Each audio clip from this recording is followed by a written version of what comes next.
Shields up, Ironbreakers. How's everybody doing this fine Friday afternoon?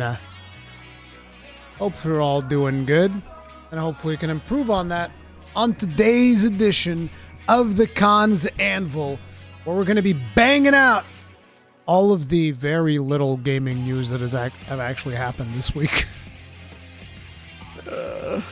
How's everybody doing? You guys all having a good time? How's your week gone? Everybody getting their faces completely blasted in Elden Ring? Shadow of the Erdtree too hard for you?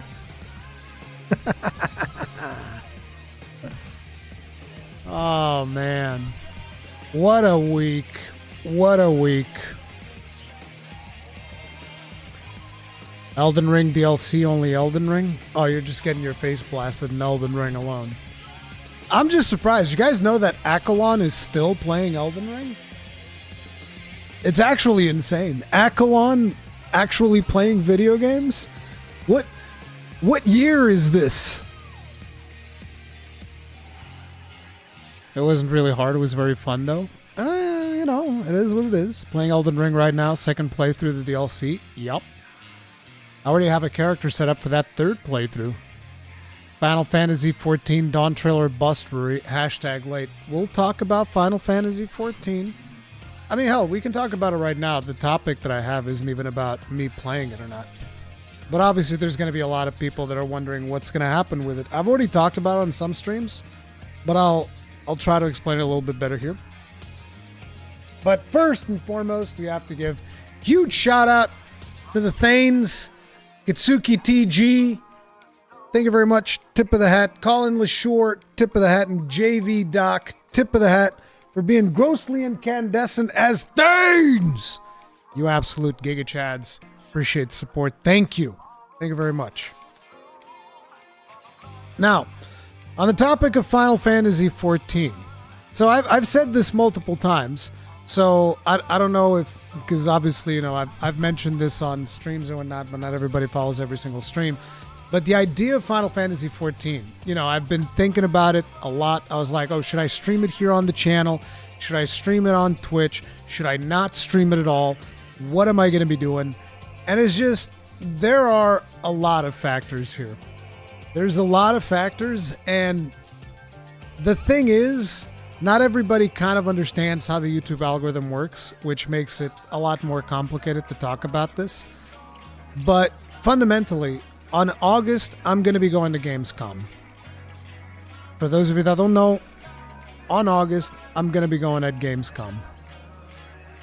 And when we're going to Gamescom, we're going to be covering a lot of Monster Hunter Wilds. So when I come back from Gamescom, I need the channel to be in a good, healthy relationship with the YouTube algorithm so that when I put my Monster Hunter Wilds videos on the channel, they'll actually get, you know, spread out to the audience. Whereas if I just suddenly start to, say, live stream Final Fantasy XIV on the channel, the YouTube algorithm's going to get a hammer and it's going to go to the town on me. That's pretty much how it's going to go. So, are you really counting every single time I say fundamentally? I think your Elden Ring video needed a dozen or so more fundamentals. I'm not a native English speaker. I have a limited vocabulary to work with here. What am I supposed to do? This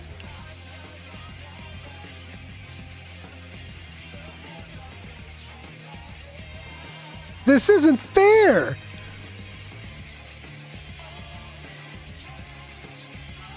This isn't fair.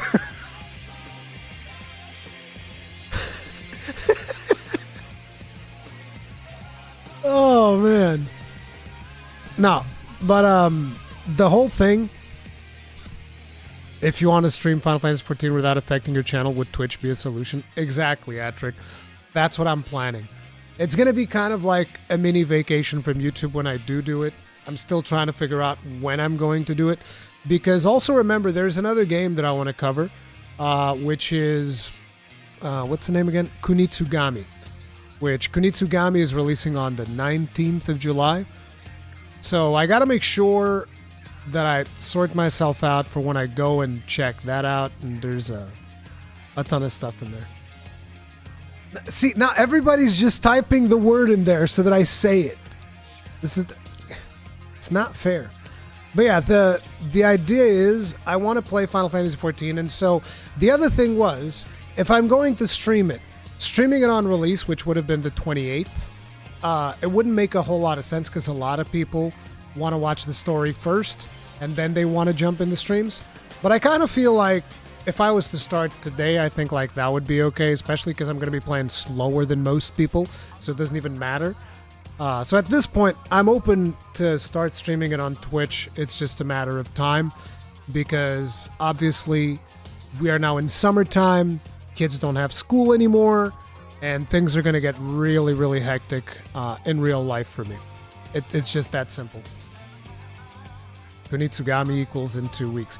Yeah, and do you think that I'm going to be able to finish a whole ass Final Fantasy XIV expansion in 2 weeks? Not when you're streaming it or not. It's one of those situations where I feel like a lot of people forget that live streaming a video game and playing a video game is very different. I don't think there's a single shot in hell that I'm finishing a Final Fantasy XIV expansion within 2 weeks.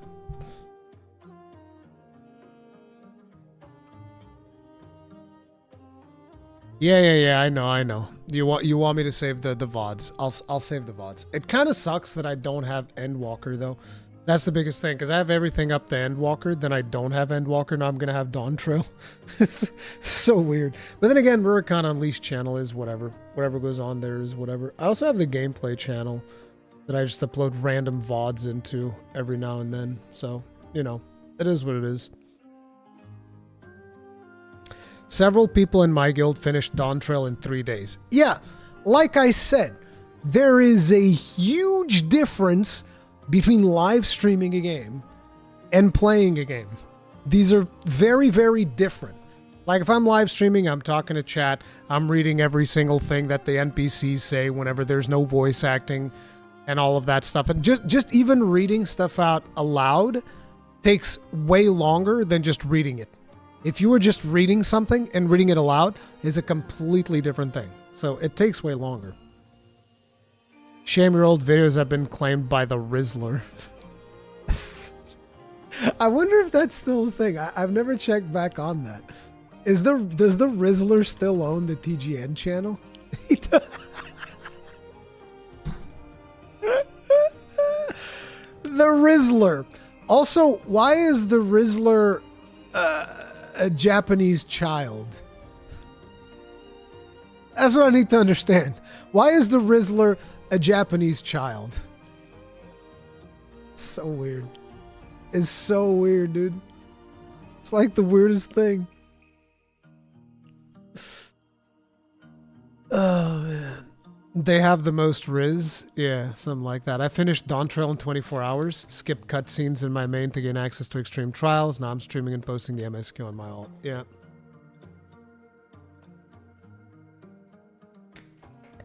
You guys go for trials like super fast. Is that a child? It looks like a Japanese child. I don't know. Peak Riz potential. Yeah, exactly.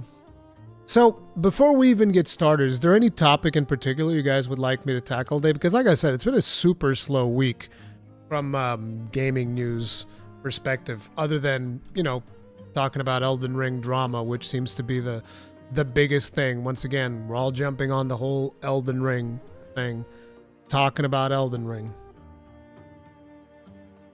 Final Fantasy XIV, yeah, I'll talk about that. There's like some Steam reviews that I want to go over. And Kotaku did me a solid by gathering the spoiler-free Steam reviews so that I don't have to spoil myself with the story. By the way, no FF14 story spoilers in here. All right? I'm glad I'm starting Trails Through Daybreak, dropping the day. It drops the day? Trails Through Daybreak? Nice. First Descendant MTX and server issues. I'm not up to speed on that. Let me see. See what we can find.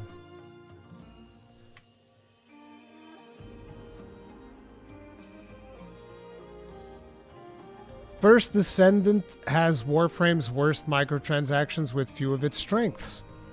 First Descendant's microtransactions system prompts mixed response.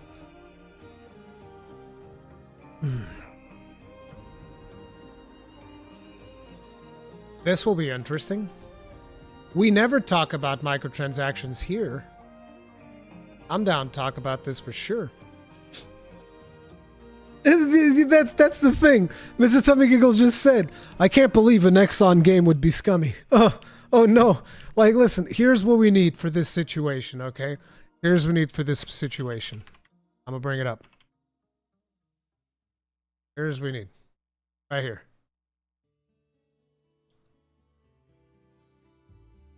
No, that's not what I wanted. I want the image. Big boomer energy right there. Boom. It's like, oh no! An Exxon game has predatory monetization! Who could have seen this coming? Oh no! Guys, did you expect this? I would have never seen this coming. It's almost like, you guys know that me and, for those of you that aren't aware, by the way, this might be something that you guys might want to check out, okay?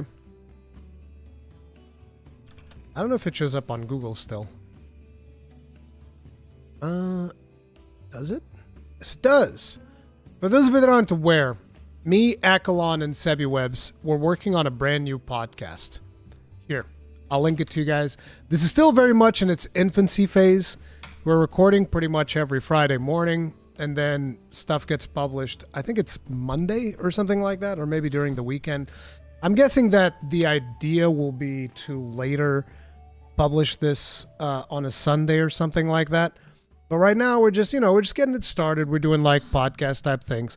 This is mostly, if you guys remember, I used to do the Frozen Sodium Throne with Akalon. That was real fun. The big thing for me was always like, hey, look, I don't have the time to do production on 3 different podcasts. It's just too much. It's driving me insane. And so, I stopped doing that. And then Akalon was like, hey, but it was cool though. I'll find somebody to do production. Okay, listen, you handle the production side of things. I'll show up and I'll talk about video games. That sounds like a hell of a lot of fun. So, that's what we're doing. There's already 2 episodes on here, and we recorded the 3rd one today. But anyway, as I was saying, so me and Akalon, we were talking about this game that he's excited for, which is called Once Human. Now, I've heard about this game. I've seen people play this game. And I also made a mental note that probably shouldn't spend too much time on that game. Probably not going to make a lot of sense for you. But the thing is, I take these mental notes for myself, but then I forget why I took them. I'm just like, I don't know. It was the same thing with this First Descendant game. I made a mental note. Don't get too excited about this one. Don't worry about it.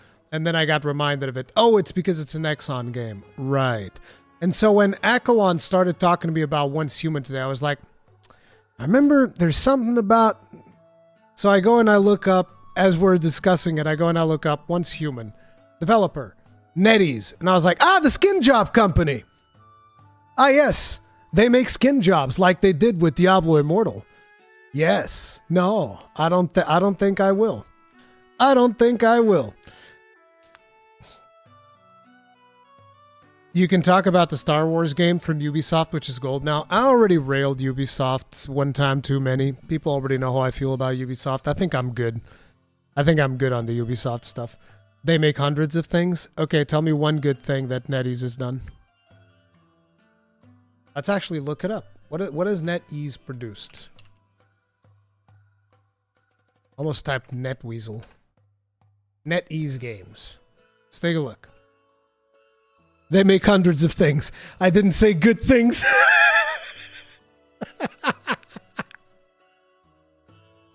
Okay, so we have Knives Out, Life After, Once Human, Identity V, Blood Strike, Harry Potter Magic Awakened, Dead by Daylight Mobile, Lord of the Rings Rise to War, Naraka Blade Point, which I have heard good things about Naraka Blade Point, Infinite Lagrange, Lost Light, Never After, Marvel Super War, Super Mega Champions, Eve Echoes, which is a next-gen mobile spaceship MMO based... What? Okay. Daisangokushi. Onmyoji Arena. Viking Guard, which is a Viking-themed casual simulation RPG mode. Oh. Badlanders. There's more.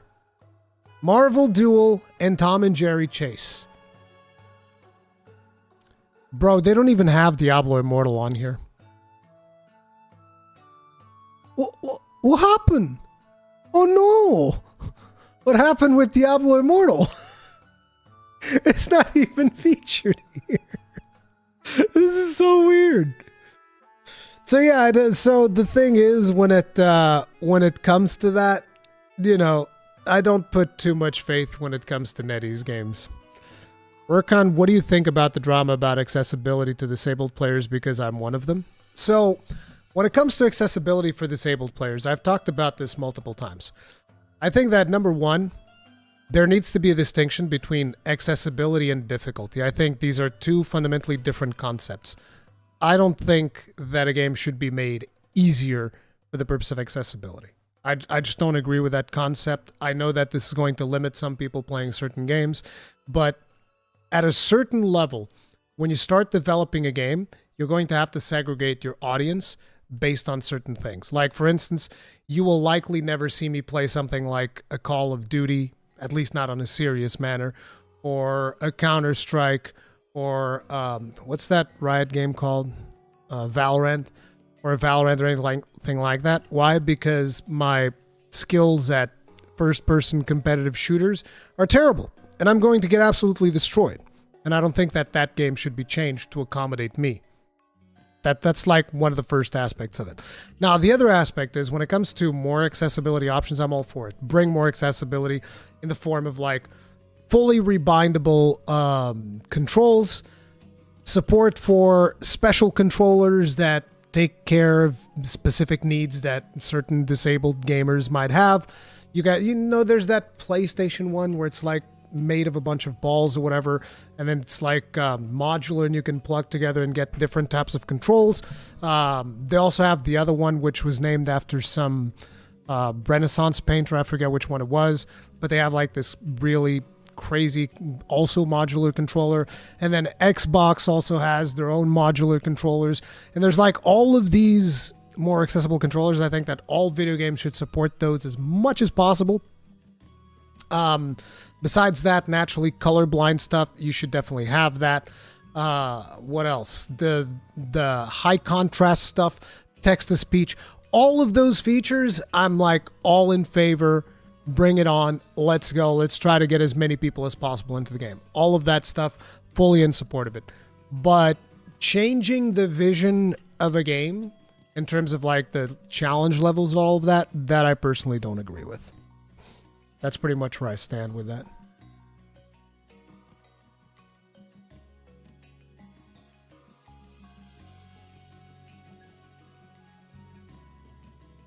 Heard you guys like mobile games. Yeah. So we can see you playing PUBG or Fortnite? No, because it's pretty much the same thing. Yeah, that's what I was saying. I said Xbox, Microsoft. They also made some good modular stuff. Wasn't there a quadriplegic that beat Sekiro? No, you're right. I've seen some of his videos. He made a video on the what was that boss? The monk boss? There was like a monk priest boss or whatever. Lock on is very helpful for me. Yeah, that stuff I completely agree. Like, and those games usually do feature lock on, which is good. Hey Carlito, what's up? So after DLC, what's next on your channel? Monster Hunter Wilds coverage. At some point, we're going to be diving back into Monster Hunter World Iceborne. And I'm probably going to be doing some stuff with Kunitsugami, because Kunitsugami is really cool. I really enjoyed what I've played of Kunitsugami the other day. I just played a little bit of the demo. Which, by the way, the demo for Kunitsugami is currently available on Steam. You guys can check that out. But anyway, let's get things started, shall we? You guys got to pick the first topic, this First Descendant stuff, which I haven't really been following because, like I said, First Descendant is made by Nexon.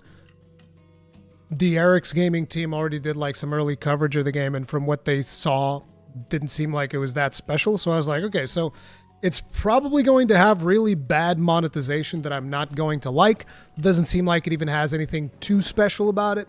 I'm not overly concerned. Like, I could be persuaded to check it out, but I just think that at this point I'm so late to the party that it doesn't even make sense. And also, I'm playing other things now, so it's whatever.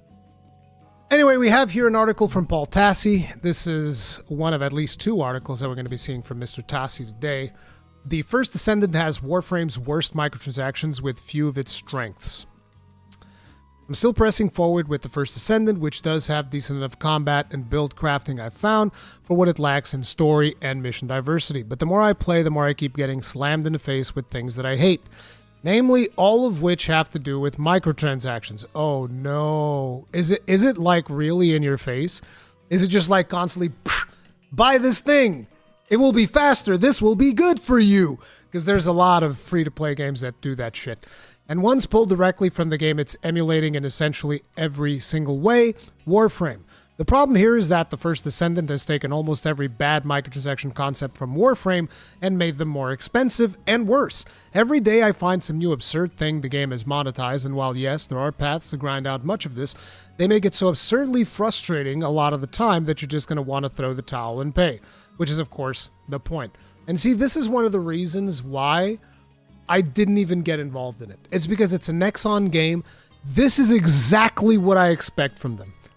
This is pretty much what I expect from these guys. Because that's their MO with pretty much every game that they release, that anybody really just expects something else. And again, people should play whatever they want. Okay? I don't want to start this being like, "Oh, we need to boycott it." It's like, look, the day for that, the time for that is over. Okay? The time for boycotts is over. We lost. We lost that war, ladies and gentlemen. I'm very sorry about that, but that is just, the world we live in. We've lost this fight. It is over. The time for boycotts is over.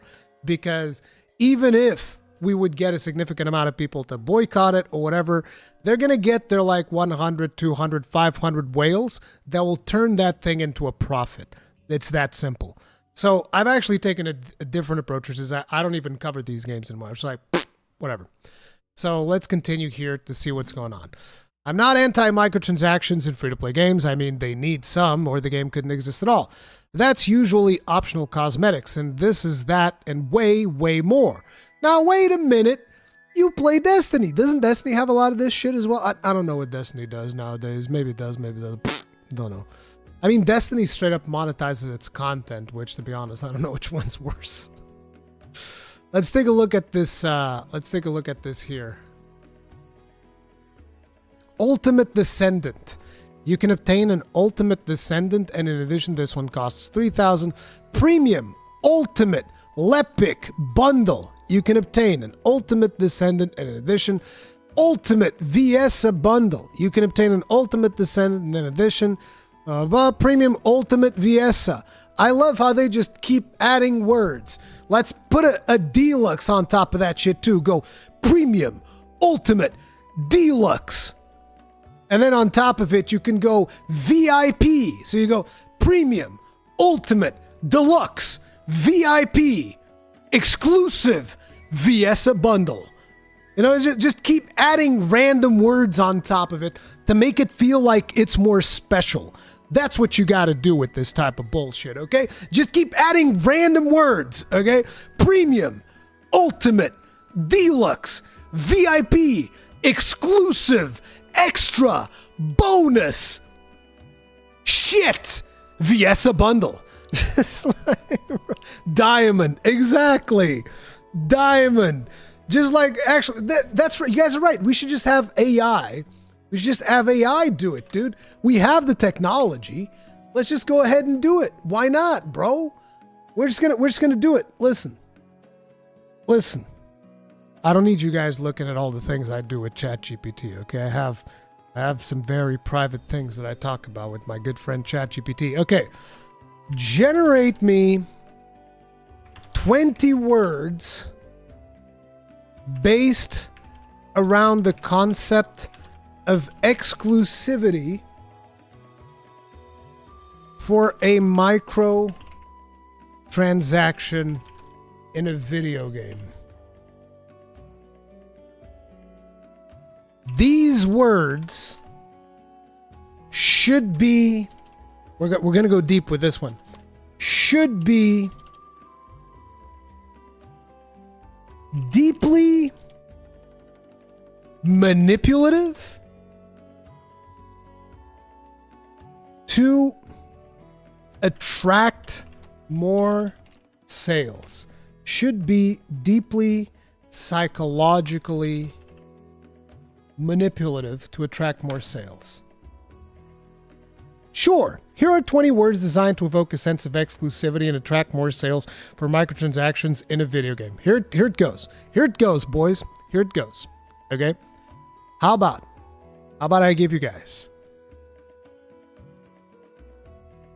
the elite, prestige, premium, limited, rare, exclusive, legendary, VIP, ultra, supreme, special, ultimate, coveted, luxurious, private, unique, first class, distinctive, paramount, enviable, vs a bundle.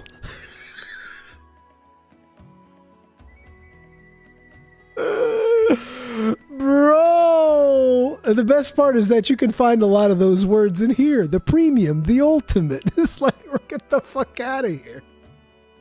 The worst part is still, people still buy that shit. People still buy it. It's insane. Ultra combo, combo breaker. Say no more. Here's $15,000. The worst part is that whales will do it. They'll do it. They hear these words and it's like ringing bells, and their brain goes like, but it's prestige. It's unique. Nobody else has it. I can be special. It's gonna be so special. I'm gonna have the best one. It's only for me. Why do you think that Star Citizen is like coming up on $800 million of funding? Psychological manipulation, baby.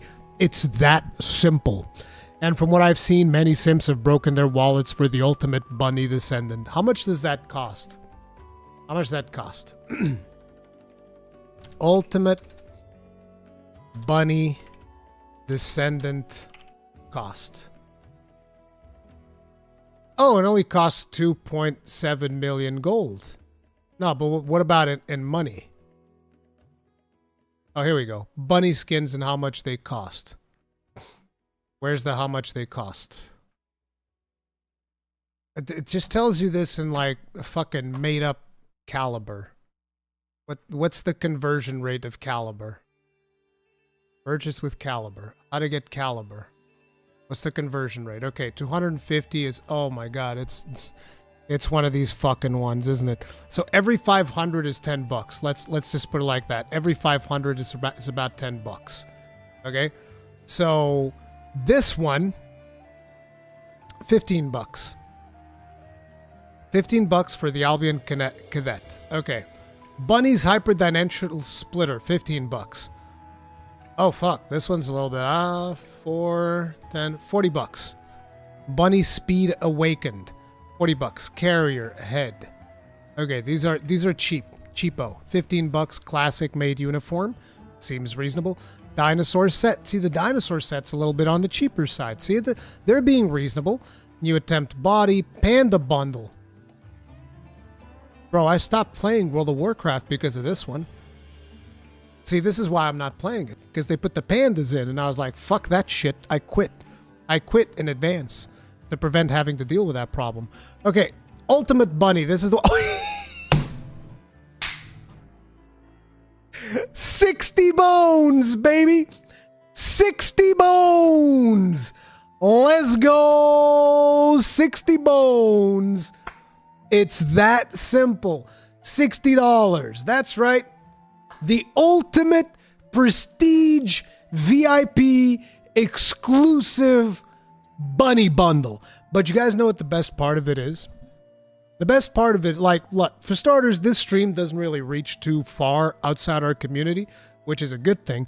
Because if somebody was to clip this out of context about me talking about how this is basically a scam, but if this was to get posted outside of here, what's going to happen is you're going to have brainlets come on and they're going to reply to it saying, now I'm going to buy 2 of them just because of that. Just because of what you said, I'm going to buy 2 of them. It's like, go right ahead. Why don't you grab all of your money, make one big bonfire just to fucking prove me wrong, you moron. It's like, what the fuck? Spend your money however you want. I don't give a fuck. Get scammed. None of my fucking business. Do what you want. It's still $440 cheaper than the Faker Ari skin. Fucking true. Get scammed, League of Legends players. Get fucking scammed. You get a scam, and you get a scam. Everybody gets a scam. I just want to point out to you guys, okay? I would just like to point out, for the price that you pay for this skin, okay? We can go over here to Steam. We can just go like, hey, how about that there Elden Ring? Oh shit, it's too cheap. Fuck, I still have money left over. You can buy the DLC for Elden Ring, the premium version, for $50, which is actually worth it more than whatever the fuck that was. You know, you can buy the basic version of the Elden Ring DLC, still get some money left over. You can almost buy Elden Ring and the DLC. Well, not quite. It's $20 more than the skin. But you guys get the picture. You could get Elden Ring. But you're like, oh, I don't really like Elden Ring, Rurikhan. It's like, okay, listen, you can buy Monster Hunter World for €9 right now. Fuck me. You can buy World Iceborne Digital Deluxe for 20 bones. You can just buy this twice and still have money left over. You can buy it for yourself. No, here's what you can do, okay? You can buy Monster Hunter World for yourself and 3 friends, and you still have $20 left over. And you can all go play a really cool game instead of whatever the fuck that is. But go ahead, spend your $60 on one fucking skin. One fucking skin, by the way, that nobody will ever really respect because you just got it through money. Let's just be real. Nobody's realistically going to grind 2.5 million of whatever the fuck messed up currency this game is using. Oh man, paid Descendants, just buying the characters themselves for $3 to $6 on average, skipping potentially dozens of hours of grinding, which is the thing that I always say. People always like, Rurikhan, what do you mean it's pay to win? What am I winning when I pay for this? I'm not winning at all. It's like, well, you are right. You're not really winning, but what are you winning? Time, which is the most valuable currency in the world, is your time. A lot of people don't value their time. When you're on your deathbed, you're going to be remembering, oh shit, I should have valued my time a little bit more. Because time is your most valuable currency, which is why I'm so thankful for each and every one of you that are donating to me right now the most valuable currency in the world, which is your time, by hanging out in this live stream. I appreciate you. Thank you. And if you guys can go ahead and hit that like button, it really helps us out. So thank you for doing that too. But yeah, it's that simple. Anyway, common skins that are nothing but recolors for existing skins, premium skins that sell often, sell hair and makeup separately, and universal skins have to be rebought for each character.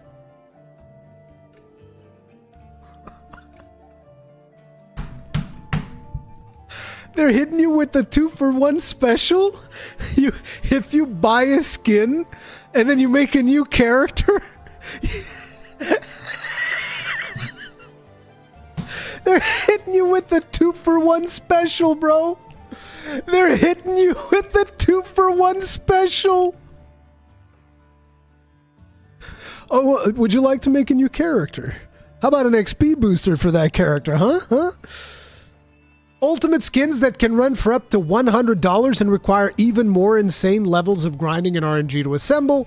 paint that does not work on free skins and are one-time use. Yes, dude. I love one-time use paints that you have to pay real money for.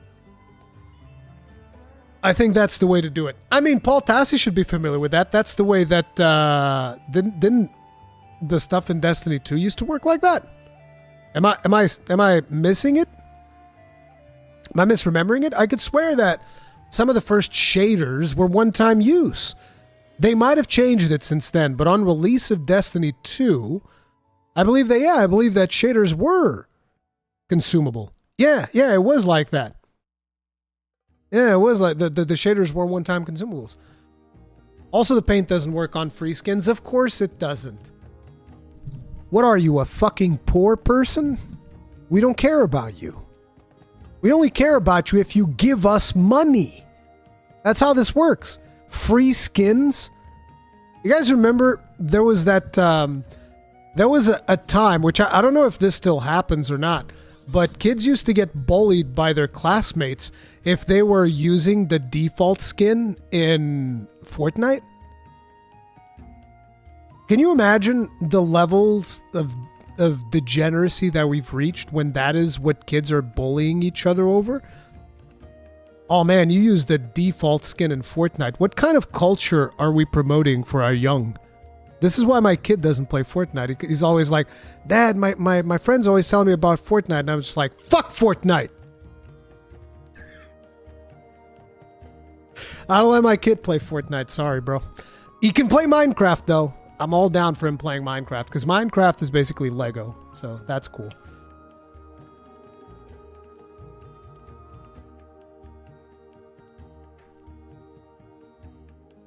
Is this the new First Descendant game? Yeah. Limited Descendant slots, so you have to purchase more to keep expanding your collection without dismissing any. On top of it, they're hitting you with the inventory limitations, of course, makes sense. A battle pass that does not contain any character skins at all.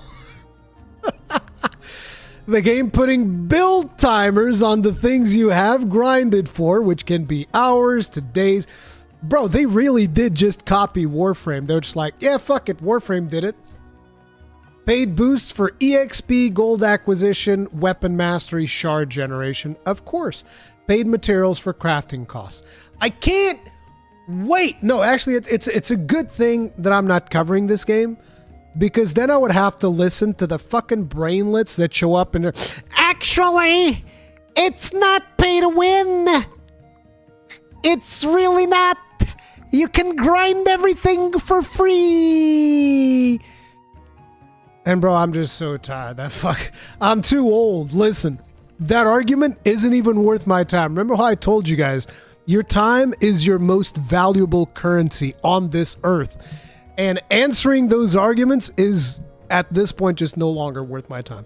I've explained multiple times why these things are pay to win. If people choose to be dumb about it, that's their decision. It is what it is. Again, you will indeed find almost all of these microtransactions inside Warframe, but there are more expensive and or give you less for the value.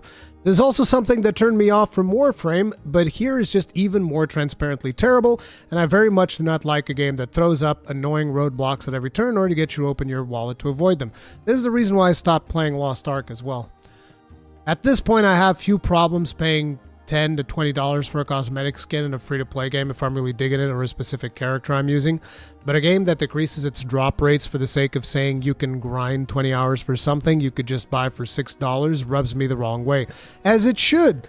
And so does doing that grind and being hit with a days-long wait timer unless you pay to remove it.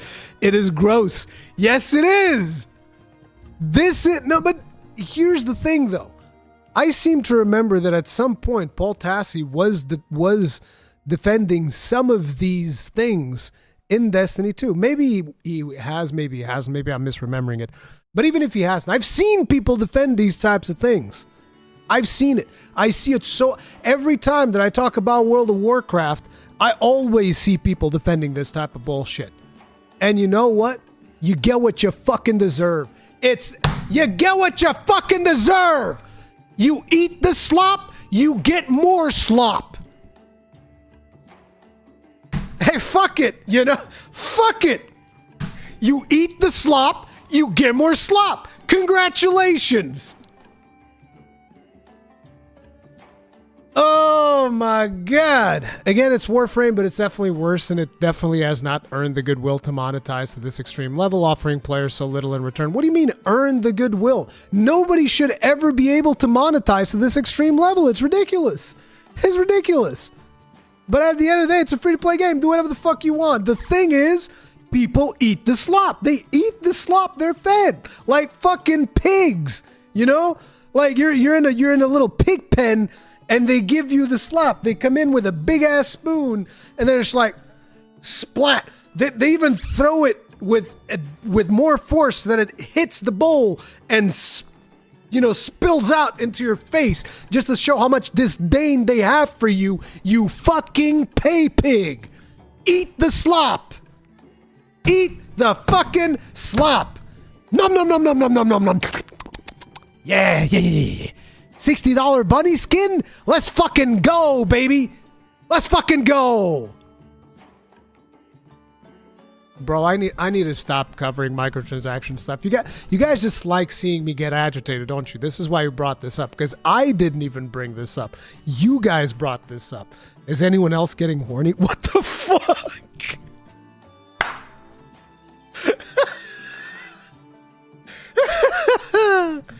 Yeah, buddy. Oh, man. Destiny fans are 50% copium. True. $60 for a bunny skin or Elden Ring plus DLC. Yep. Like Randy Handsome says, eat the fucking slop. That's what you get. That's what you get. You pay for the slop, you get more slop. And let me tell you something. I have a lot of experience in this. Rurikhan, what do you think of Guild Wars 2? I don't know how bad the monetization is on Guild Wars 2. I don't follow it nearly as closely. I know that you can buy gold, which is the same thing that you can do in World of Warcraft, and you will never get me to agree with that. JV Doc, thank you very much for the souls. You Giga Chat, tip of the hat, appreciate support, thank you. Kind of funny that Konami has the most free-to-play friendly game in the market with Yu-Gi-Oh! Master Duel. Really? I wouldn't know. But like, Guild Wars 2, I really like it, but it's also one of the reasons I like it, I feel, is because I don't really engage on the collection aspects of Guild Wars 2, so I don't get too hung up on like the cosmetic microtransactions you can buy, but you can straight up buy power in that game as well, right? So it's pay to win. It's pretty much pay to win. You know? Isn't Destiny's model just Final Fantasy XIV's model? No. Final Fantasy XIV, now look, Final Fantasy XIV also sells some power in its store. This is true. Even though a lot of people will tell you that it doesn't.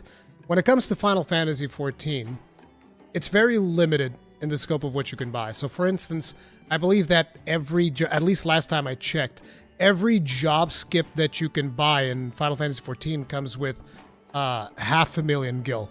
Now 500,000 gil is not really that much, but it is something. So fundamentally, you can start an account from scratch, giga boost all of your jobs, and you can, I don't know how many millions that gives you, but you'll get a bunch of million gil by doing that. There's also the story skips. I don't know if those come with money or not. There's also the bike that goes 10% faster. So there are pay-to-win elements in Final Fantasy XIV, but they're a lot less egregious than other games.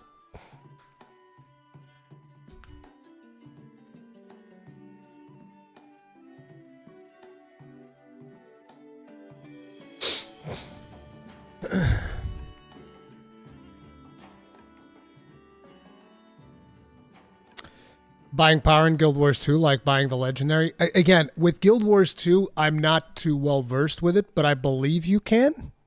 People that play Guild Wars 2 can confirm or deny that, but I think we've reached the conclusion that it was very much pay to win. The meme with Final Fantasy XIV is the difficulty in giving them money. Yeah, true.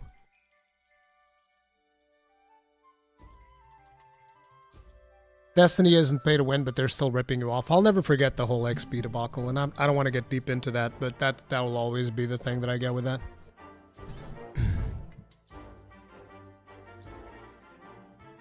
It's strange that MMORPG games like Final Fantasy XIV and WoW, expensive base games and DLC, monthly subs, and microtransactions, a lot of players don't see anything wrong with. The thing is, you can't really put 14 in the same boat as World of Warcraft. You can't do that. Why? Because World of Warcraft has the WoW token. World of Warcraft monetizes in such scummy ways. But like, the WoW token just destroys World of Warcraft as far as I'm concerned. That's the biggest problem. And this is one of the reasons why I put like the good old days in the thing. I want to talk a little bit about World of Warcraft because like I miss those days. Actually, I'm curious. We're going to do a poll here.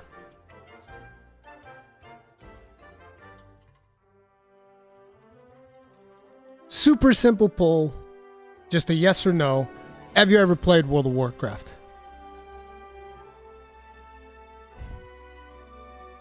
You can buy legendaries indeed, but that's like paying someone to eat your ice cream. Look, Crisis, I'm not trying to, get into the debates of like whether or not you should do it. The question here is whether or not you can do it. Can you potentially buy something that affects your power in any way? Because we could also very easily argue that all of the things that you buy for power in 14, they're worthless. Like buying the bike to ride 10% faster. Does that really matter? No, it doesn't, but it is pay to win. It's that simple. Does it matter? No, of course. Especially once everybody gets flying, the bike doesn't even go 10% faster anymore. So it's only valuable like in very small percentage of time. And most people don't even care to use it specifically for that. They use the bike because they like the bike. That's it. Does the 500,000 gil that you can get from boosting a job, does that really matter? As somebody that has like, I think 40 million gil in the game right now, no, it fucking doesn't, because making gil in that game is super easy. It's super easy. There's a million different ways to make gil, and it's super easy. Like, I remember Gaijin was always like, oh, I don't know how to make money. Now he's got like over 100 million gil, and he could probably double 3x that if he really wanted to put his mind to it, Slam Iron, thank you very much for being with us for 17 months. Tip of the hat. Appreciate support. Thank you. Were you excited for Gamescom next month? Yes! How do you feel about Gunlance actually being meta in Monster Hunter now? I don't care about Monster Hunter now, so I don't feel any particular way. They replaced artillery power scaling linked to shelling level with weapons rarity level. I don't even know what any of that means. Doesn't mean anything to me. I don't care about Monster Hunter now.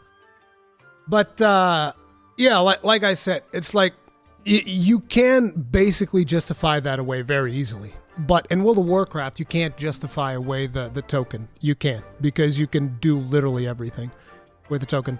But yeah, so, oh wow. It is so surprising to me. A majority of you guys have actually never played World of Warcraft. I think that means that a majority of you guys is actually younger than me.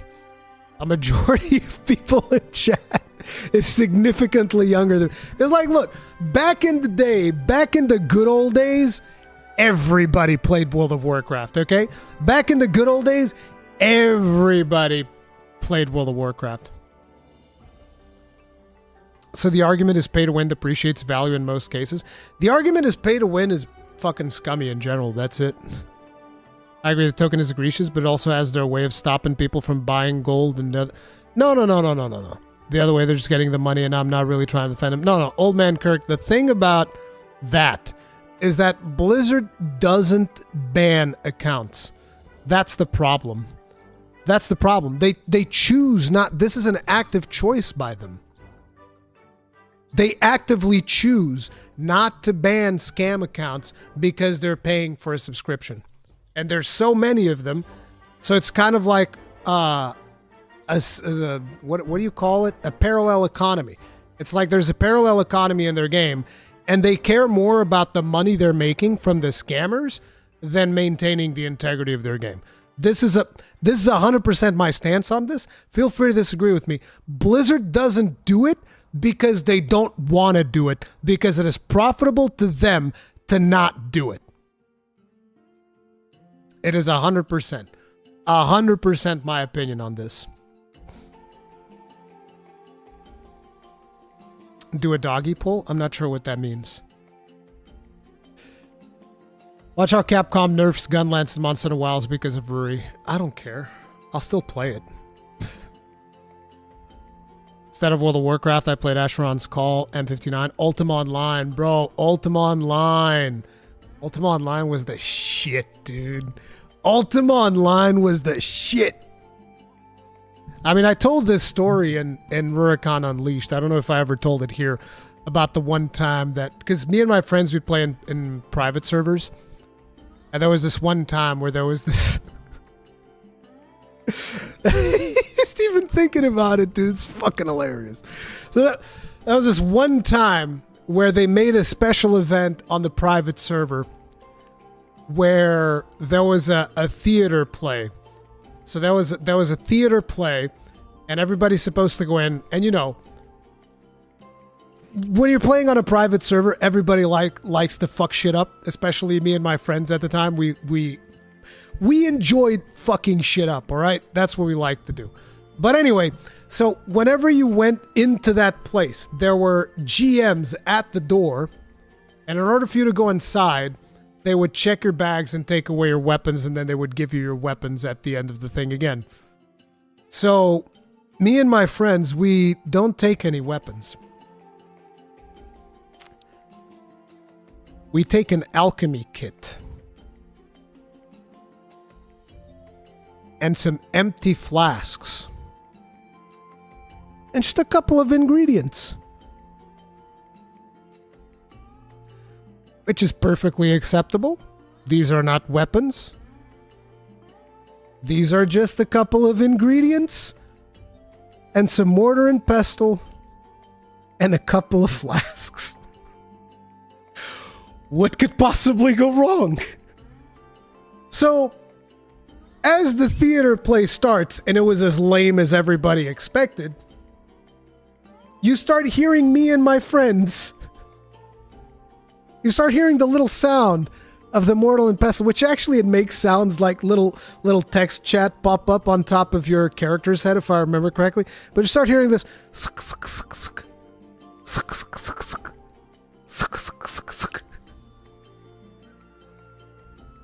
And nobody thinks that this is suspicious what has happened. They're like, oh, these guys, they're just leveling up alchemy in the middle of this theater play.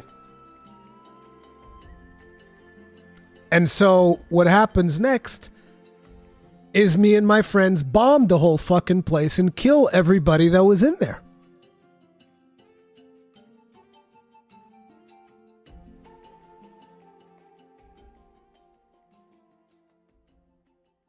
Ourselves included, by the way. Ourselves included. And so what happens then? The GMs put us in jail. They put us in jail. But they didn't know how many people were the ones doing that. So they jailed a bunch of people, and then they start going through everyone's inventories. But the thing is, when they put us in jail, they resurrected us. And we still had our inventories. So while the GMs are busy going through everybody's inventory, you start distinctly hearing this sound again. Suck, suck, suck, suck. Suck, suck, suck, suck. And then we kill everybody in jail too! Which is weird, because I think on the official servers, jail would have everybody that was in there be invincible, so that you couldn't, like, grief people in jail. But in that server, they didn't. So we fucking murdered everybody at the thing. They murdered everybody in prison too. So you're the reason why TSA needs to check me on planes. Exactly. We killed everybody in a video game. Ultima Online was really fun. That was the good old days. But Yeah, so it's actually surprising. A large majority of you guys didn't play World of Warcraft, which again, like I said, probably means a lot of you guys are younger than me, because most people played World of Warcraft. I understand that, who was it? Was it Old Man Kirk that was saying that he didn't do it because he was playing Ultima Online? I forget. Chat's scrolling by so fast. I'm sorry. My memory is terrible. Like, you know, some of you guys didn't do it because you were playing other games, sure. But most people played World of Warcraft. Let me tell you. World of Warcraft was the game. There was a time in my life where I just thought that this is the game. This is the only game that I'll ever play until I die. This is it. This is the only game I'll ever play for the rest of my life. That was it. That was it. World of Warcraft was that game. And I really enjoyed it. I enjoyed it all the way to Wrath of the Lich King. And then in Cataclysm, I fell off of it, never went back. And the game's just gone down the drain ever since. It just got worse and worse and worse. I've heard good things from Legion. I did play in Legion. I thought Legion was pretty cool. Legion has one of the coolest cinematics that just straight up establishes why the Alliance is better than the Horde. Yeah, that's right. That's right. The Alliance is factually better than the Horde. It is what it is. You can deal with it. You can not deal with it. But, you know, it's like, well, when the shit went down, we all know that in Legion, when the shit went down, what happened? The Horde, they were like, oh man, I left something in the oven. I think I left my oven on, and they left. They pieced the fuck out. At the shores of whatever the fuck it was, that quest, there's like, hey bro, listen, I think I left the oven on. I gotta go, bro. Sorry, dude. I gotta leave. And in the meantime, the leader of the Alliance sacrificed himself to ensure that everybody could leave the battlefield. For Azeroth, he said, as he plunged his sword into the face of whatever it is, those green things that fucking warlocks like to summon. For Azeroth. King Varian Rin. That was one of the manliest things you've ever seen in an MMORPG. Straight up. That cinematic is cool as fuck. Sounds like they were the smart ones. Sounds like they were the coward ones. Like, fucking, what's his face? Zul'jin? Is it Zul'jin or Vol'jin? I forget. Those goddamn trolls all look alike to me. Those, whatever. I think it's Vol'jin. Vol'jin is like, oh no! I got a flesh wound. Oh no! We need to run. And friggin' Sylvanas Windrunner, she's like, I don't know what you're talking about. I'm already way over here. I'll see you guys back at the Barrens. See you guys back at the Barrens.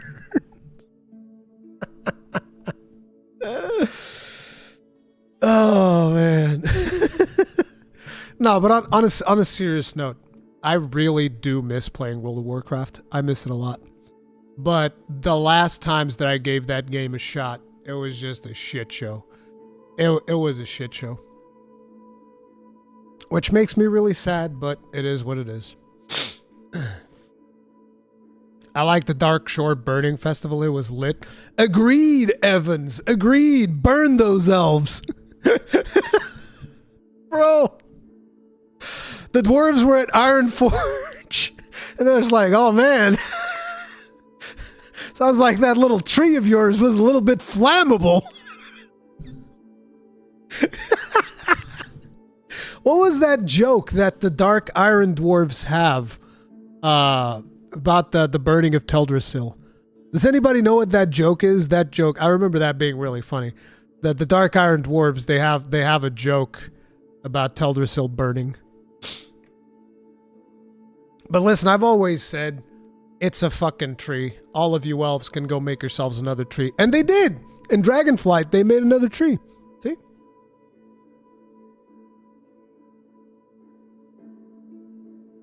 Yeah, it ends with too soon. But I forget what the thing is before the too soon. Yeah, Marulu, I think you're right. You missed the idea of playing World of Warcraft, not the act. No, it's like I miss playing World of Warcraft back in the day. It's not just the idea of playing it, it is playing it back in the day. It was great. It was great back in the day. Now it's just a different game. And a big portion of it is because of all this convenience stuff that we've added into it. Oh, we'll just do this because it's more convenient. We'll do this, it's more convenient. And there's so much convenience at one point that you don't have a game anymore. It's weird. How about Season of Discovery? I got burned out on Season of Discovery. I don't even remember exactly why. But I got real tired of it. But the thing is, the one that I liked the most was Wrath of the Lich King. He misses it being a good game. Yeah, true.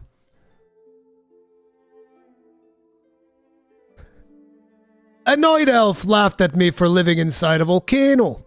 Well, at least I don't have to worry about my mountain burning down now, do I? Well, too soon. That was the one, dude. Yeah, bro, the Night Elves were not happy about that shit. They were not happy about that shit. So, we got some bad news. This was pretty much expected, though. Valued Exo fighters. With the release of Title Update 4, all planned Exoprimal seasonal content is now complete. From July 11th, Season 1 returns with subsequent returning seasons and content starting at the first of each month. I mean, this was pretty much expected. The game didn't really took off, which is a shame because the game was a ton of fun. I really enjoyed the game. I think the game was a ton of fun.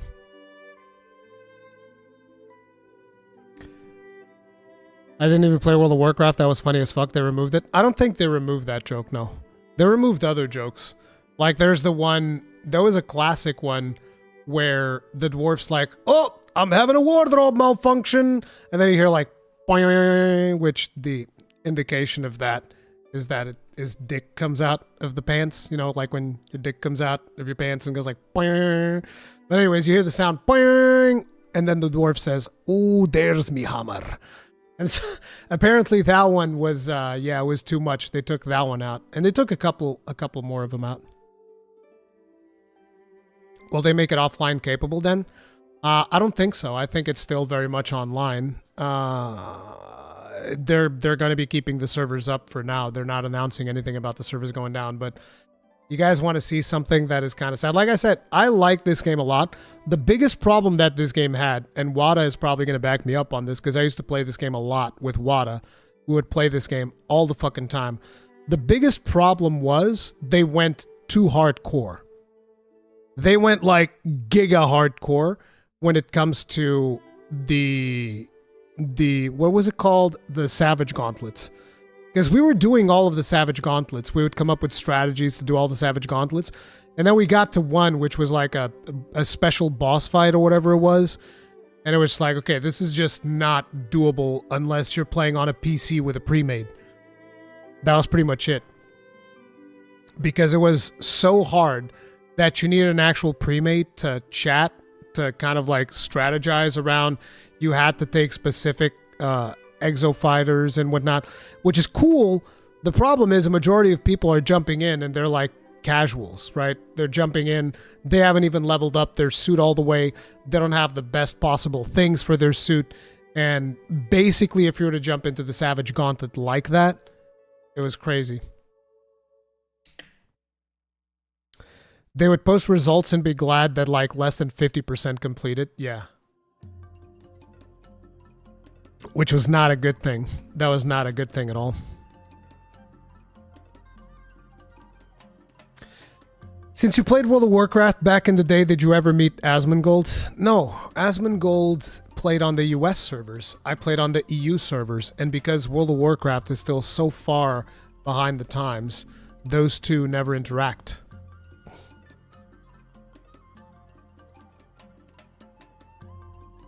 But I have interacted with Asmongold on Twitter. Through Twitter DMs every now and then. Asmongold, who, by the way, told me that he would be on my podcast. And then I asked him, oh, that's cool. When do you have time?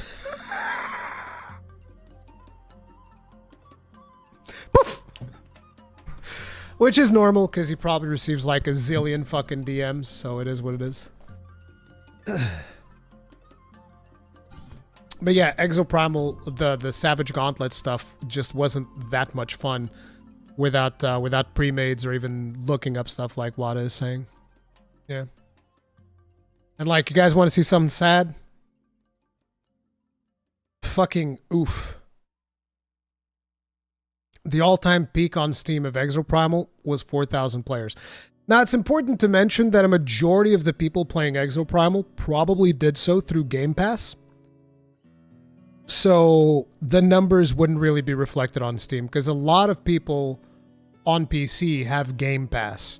And this game was free on Game Pass when it came out. So a majority of its player base was probably Xbox and PC, but through Game Pass. So these numbers are not going to be very accurate. Now, to mention, me and Wada were playing on PlayStation, and we always came upon more people that were also playing on PlayStation. So, but yeah, these numbers are just fucking terrible. And no, don't send this to, don't fucking harass him over this shit. That'd be fucking stupid. Please don't. Please don't do that. But yeah, when you have essentially what is a live service model video game that only has 72 players on Steam, the chances of that game surviving are fairly slim. It's a damn shame, but it is what it is. So this is just a random piece of news that I ran into right as I was looking up topics for the stream today. Turns out there was a Trevor DLC planned for Grand Theft Auto 5, and it was scrapped because GTA Online was such a cash cow, developer says. And this just goes to, once again, further that point whenever I tell people that, like, listen, whenever you spend your money on something, you spend your money on whatever the fuck you want. But whenever you spend your money on something, you are telling the developers, this is what you want. So whenever, for instance, a good example is the World of Warcraft, the situation where I was complaining about the fact that developers were selling raid-ready character boosts for 70 euros. And I complained about it. I said, this is bullshit. Like, what the fuck? And the amount of backlash I got for saying that was insane. The amount of people willing to take a bullet so that Blizzard can make $70 off of them? I will never understand. I will never, ever understand that. Okay? When people are willing to take a bullet for a corporation's right to milk their player base dry with features that are actually bad for the game, provably bad for the game, I just have to take a step back and go like, all right, you know, you're going to do what you're going to do. But basically, my thing is, whenever you spend money on stuff like that, you are essentially telling the company, this is what I want. I want more of this. I want you to milk me harder. And that is essentially what the people with GTA Online did, which is they started burning all their money on fucking shark cards, and the developers just went, hey, we were going to make this single-player DLC about Trevor, but fuck all that. Look at all this money we're making on GTA Online. I was like, yo, what the fuck, guys? This is awesome. Let's keep going. The developer worked on Rockstar's scrapped GTA 5 single-player Trevor DLC has discussed the project's cancellation and expressed regret it never saw the light of day. The existence of GTA 5 single-player DLC, in which fan-favorite character Trevor Phillips would have taken a starring role, has been discussed previously, and fans have wondered for some time if they'd ever hear more on why it was never released.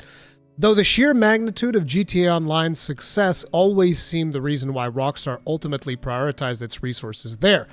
Now, speaking to YouTube's channel San in Plain, former Rockstar senior camera artist and virtual cinematographer Joseph Rubino has discussed his work on the project and why it was canceled. That was kind of my thing, Rubino said of the Trevor DLC. I was one of the main editors, camera artists, and doing a lot of the second unit on-stage stuff. We split our teams into two, so I stayed on GTA Online and then this DLC, which Stephen Ogg was a very important part of, and then some of the team overlapped and went to Red Dead Redemption 2 early on. Trevor Phillips actor Stephen Ogg personally discussed the project earlier this year when he revealed that he had shot some stuff that would have seen him working as an undercover FBI agent. Rockstar spent so much money on the project, Rubino continued, though noted that some of what had been worked on had still materialized via updates to GTA Online.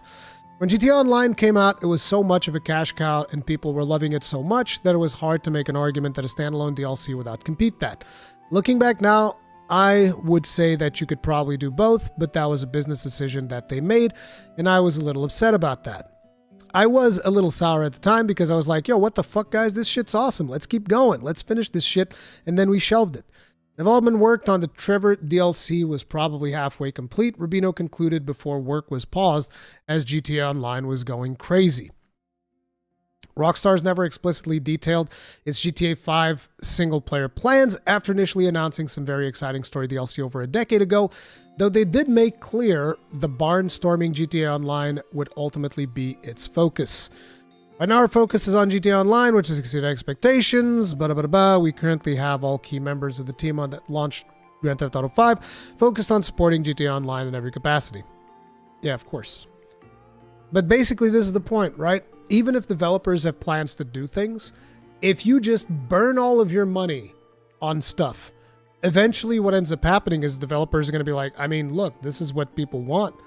Why the fuck should we not give it to them? Right?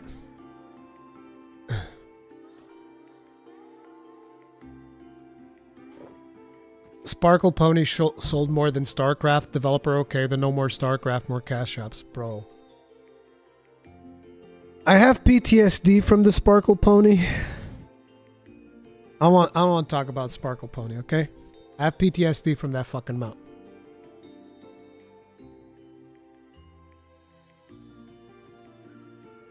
Word goes for the FromSoft simps as well. What do you mean by that?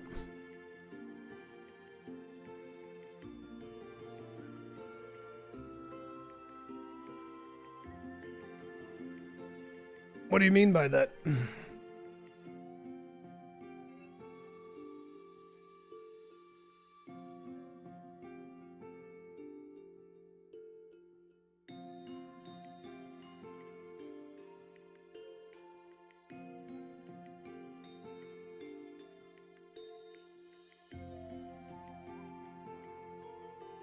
Exactly. I certainly want FromSoftware to make more stuff like Shadow of the Erdtree. Exactly. That should be the one that we go like, I should buy this twice. Should buy this 3 times. I honestly want more Armored Core. Armored Core 6 is fucking legit. For sure. For sure.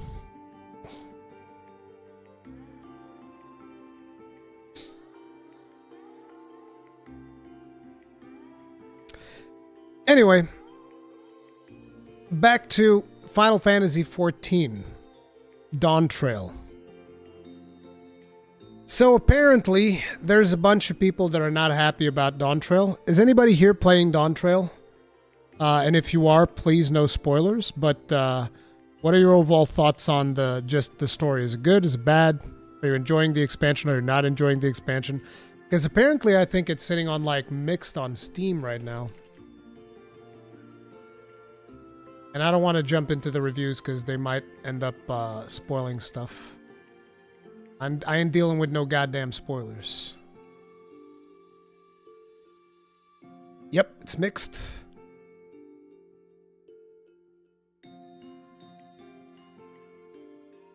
%63% are positive. That is rough. Beat it a few days ago, it was okay. Edgerman Rook, I mean defending a corporation to death, and there are people who defend even FromSoftware to death, while FromSoftware is also only a company.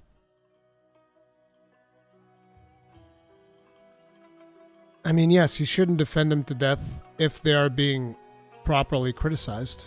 Yes. I don't think you see people defending FromSoftware in the same way that you see people defending stuff like World of Warcraft. Re-leaked age, 100%. Trust. That would make me like, what, 80 years old? Something like that. Been enjoying it. It's a turd. Damn. That bad.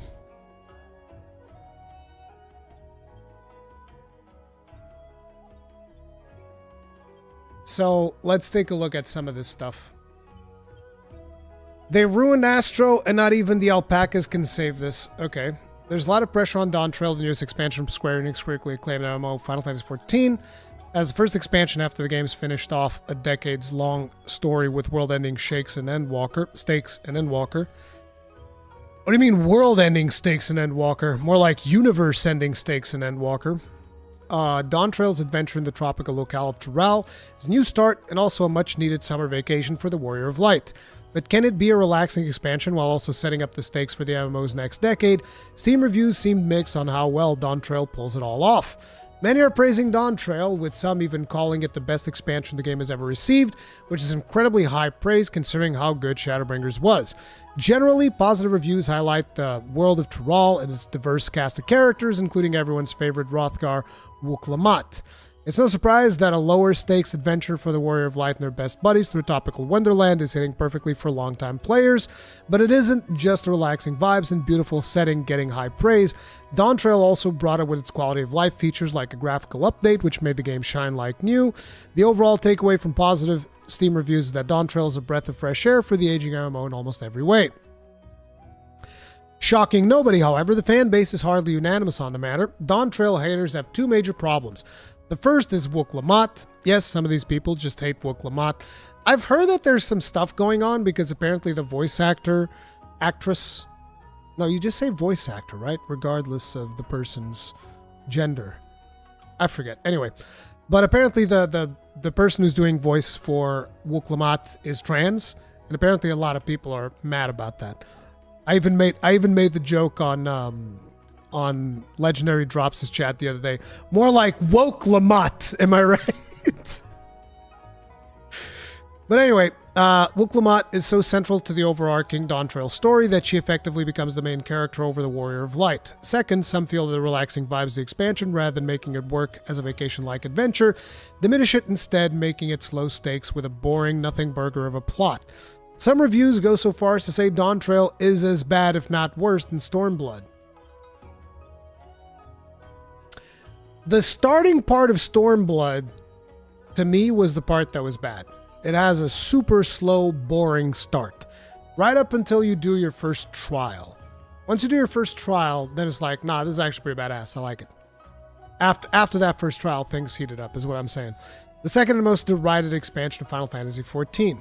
Some of the criticism of Dawntrail is probably a result of how different its goals are from those of past expansions. From the release of Realm Reborn until the conclusion of Endwalker, each expansion raised the stakes of the story and led to a climactic finale to a decades-long story. Dawntrail couldn't have raised the stakes from Endwalker, and it's meant to be a de-escalation. Inherently, that may be less exciting, but it is intentional. To tell a new story, you have to start from square one. At the end of the day, Steam reviews have given me a sense of what to expect in Dawntrail when I finally get around to it. Most importantly, I now know that I will encounter sentient corn at some point, so I have more motivation than ever to get to Teldrassil. Check out what players are saying. This was an even slower first act. Ooh, that's going to be rough for me. So, recommended. Game's pretty good if you skip the entire story.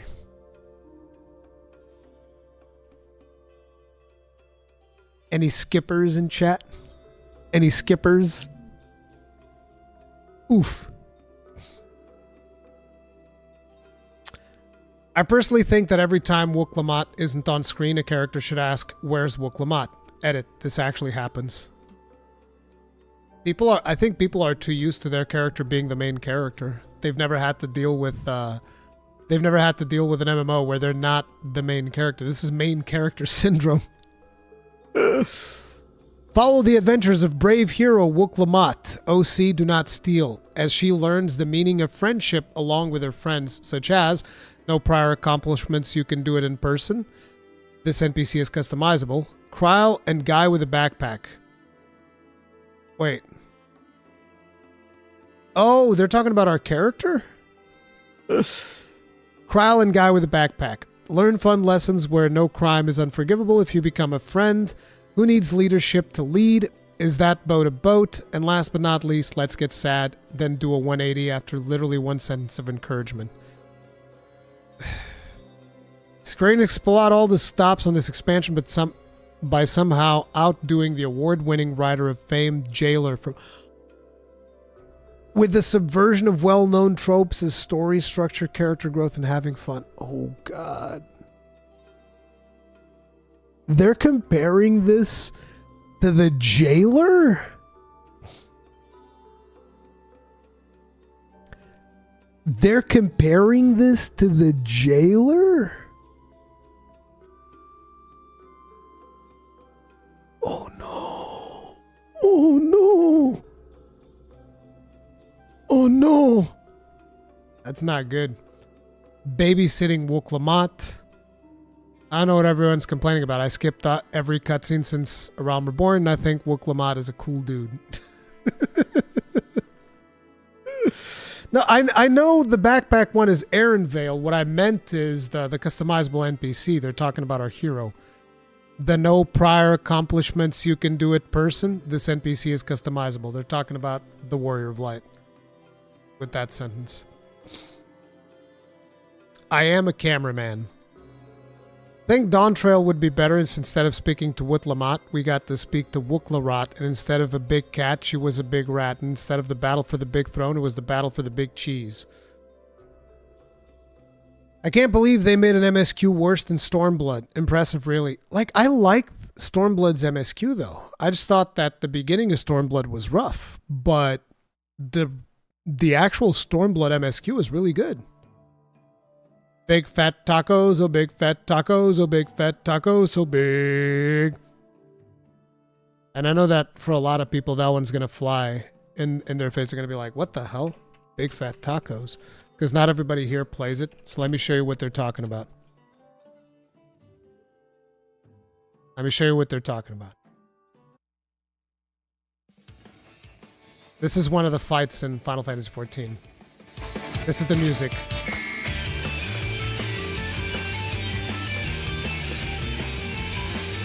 Now you guys are like, what does this have to do with big fat tacos, Rurikhan?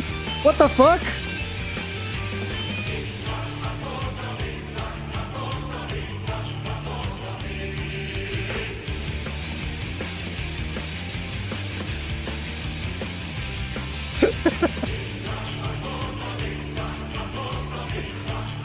That's actually supposed to say, Heart of Sabik, the heart of Sabik, the heart of Sabik, Sabik.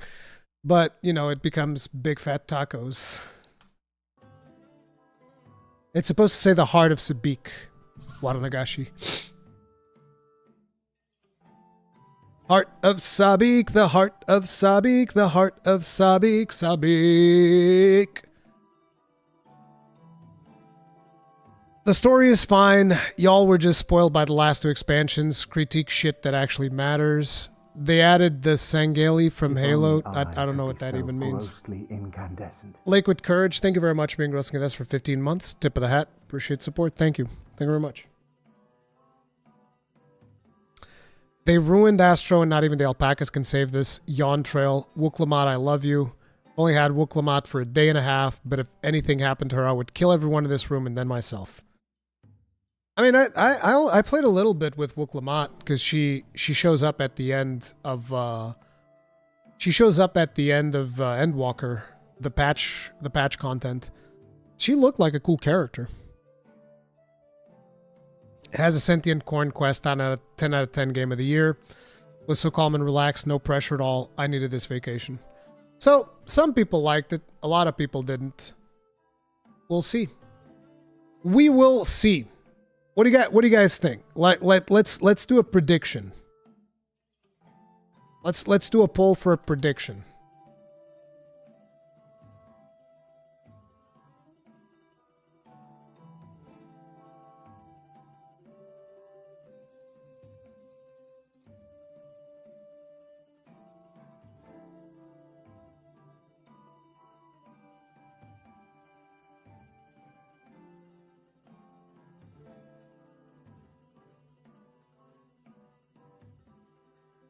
Okay, let's see where you guys land on this, and then once I actually play it, we'll see as a community where we land on it.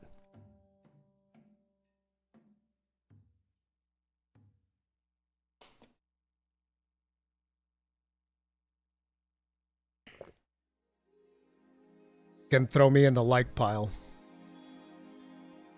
Is Nasser the best healing this expansion? I have no idea.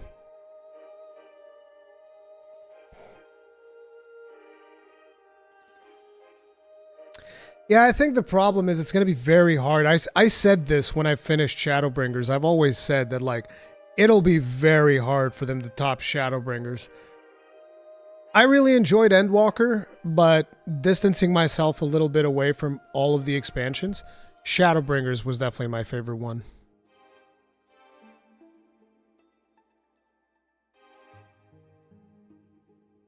So it looks like a majority of people are trending towards it's going to be a mid expansion. A small minority is going towards terrible, and another small minority is going towards awesome. Most people are voting towards mid for Dawntrail. So weird.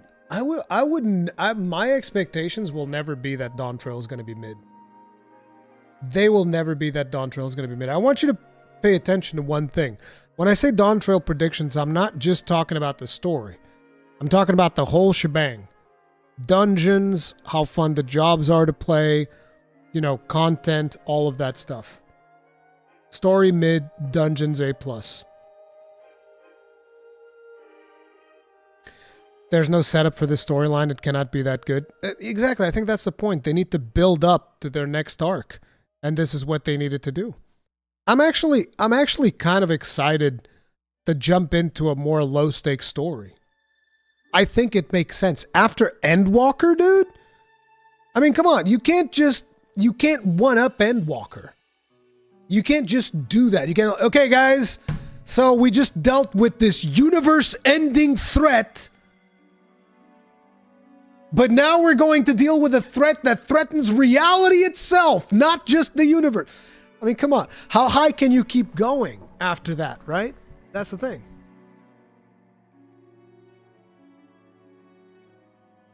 I think people are reconsidering stuff made by OCP after 16. I loved 16. I fucking loved 16. Multiverse time? What do you mean? We already have a multiverse in 14.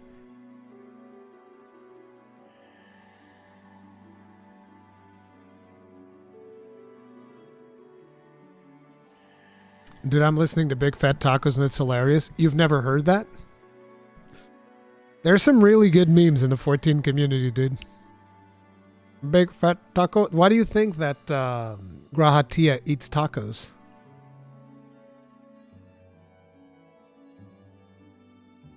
It's basically Marvel going from Endgame into the next phase of MCU simply can't beat Endgame. See, that's the thing. I disagree. I think you can beat Endwalker. I just don't think you can do it in one expansion. Because, like, one of the things that I really liked about 14 is the gradual buildup of the story. So naturally, you're going to have to look at, as somebody said in chat earlier, you're going to have to look at this expansion as, like, the new Realm Reborn.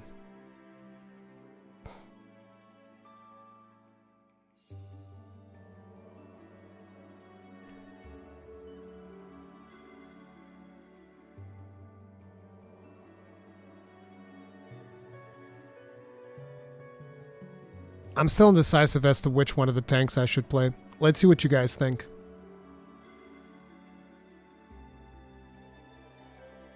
Let's see what you guys think. There's only going to be 3 options.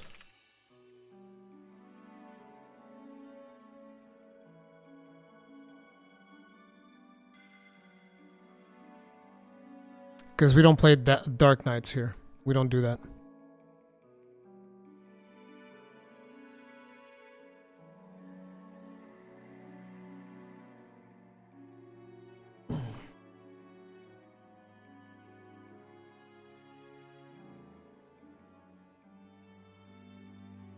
Only thing wrong with Paladin is that it's boring. I don't think Paladin is boring.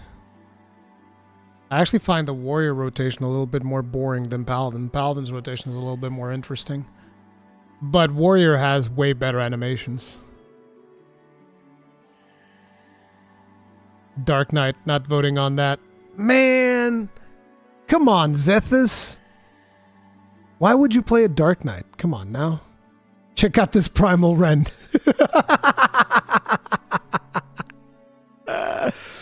Hey, Ketnet! Ketnet's our 14 expert. How are you enjoying Dawntrail so far? No spoilers. We were just checking out some of the Steam reviews. People don't like it.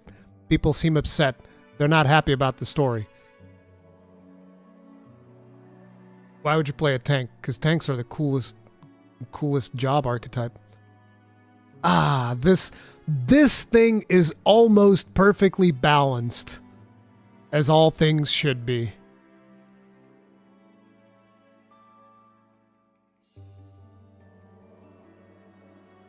More than Endwalker, in my opinion? Damn. You like it more than Endwalker? Nice. Bro, yeah, Warrior is beast. Everybody's telling me to go play Gunbreaker.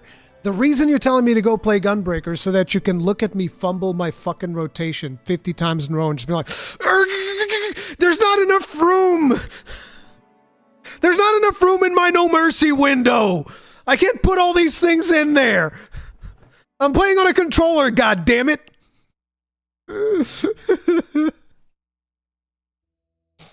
Damn, Ketnet doesn't like Endwalker. I liked Endwalker. I thought Endwalker was fun.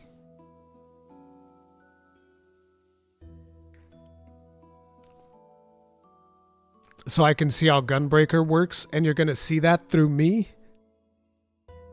I know that Gunbreaker has the biggest DPS. Gunbreaker should always have the biggest DPS. That's what it's designed to do. The problem with the design philosophy of tanking in 14 is that the only thing that really matters is the DPS. Unless they make an encounter where, say for instance, Path of Arms has a significant advantage, then Paladin's just like kind of fucked. Paladin's always kind of fucked because they're like, I have this amazing mitigation! And everybody's like, but can you deal damage though? It's like, I try. My bonk stick is not as bigger as everybody else's bonk stick. It's not fair. Yeah, the animations of Gunbreaker are fucking sweet. I'm not voting Gunbreaker because I've seen you play Gunbreaker. Hey, fuck you, okay? You've also seen me play my racist Red Mage, okay? In case you guys didn't know, I used to play racist Red Mage. He would only use white magic.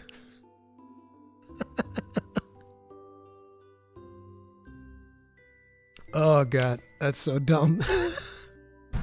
The racist Red Mage only uses white magic. Are healers still on strike?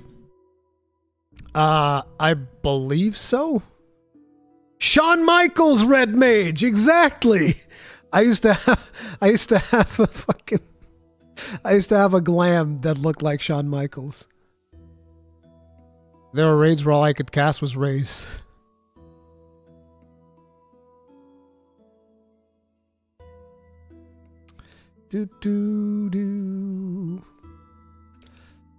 But yeah, we'll see how it pans out. So this one basically was brought to my attention because apparently Asmongold was reacting to it. I haven't seen his reaction yet. But I saw the video and I was like, what the hell is this? We gotta talk about this. Pizza Man Invader, thank you very much for making 5 people grossly incandescent. Tip of the hat, and that's 1, 2, 3, 4, 5. Thank you. Thank you very much. Appreciate it. If only I could be so grossly incandescent. I really wish that not YouTube, this is Stream Elements would figure out the gifting thing instead of having like 50 notifications.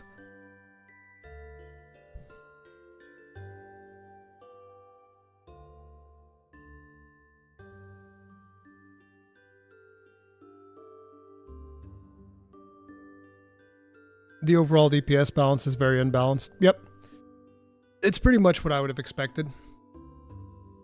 Anyway, we have a developer here who says, am I allowed to say this? I kind of hate gamers. I'm a professional game designer and I'm worried that I'm starting to hate gamers.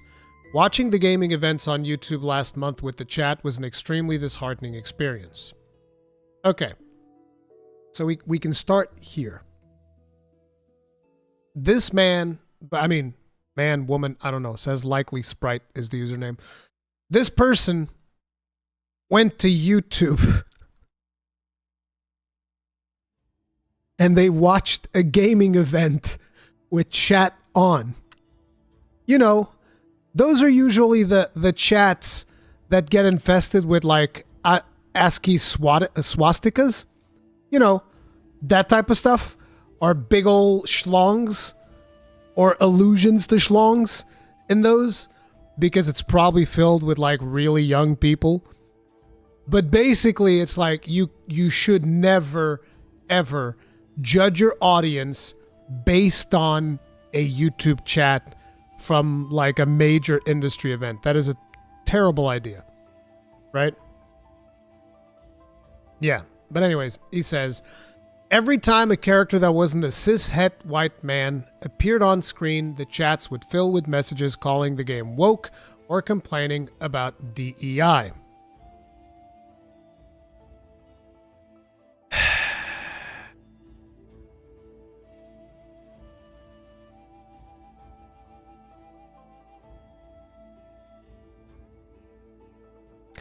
This is such a deep rabbit hole to go down to when it comes to the whole woke stuff, because it is definitely something that has been happening in the industry and that has, you know, people have been getting additional funding for games because of DEI practices and all of this stuff.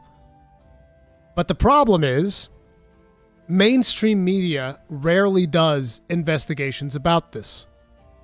They don't do it.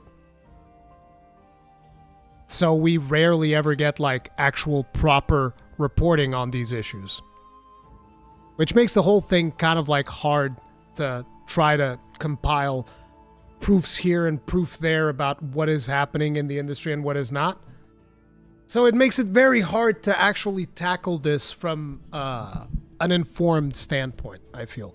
Because for a lot of people, the whole covering up of the cleavage of Eve and Stellar Blade, that was a DEI thing. And it's like,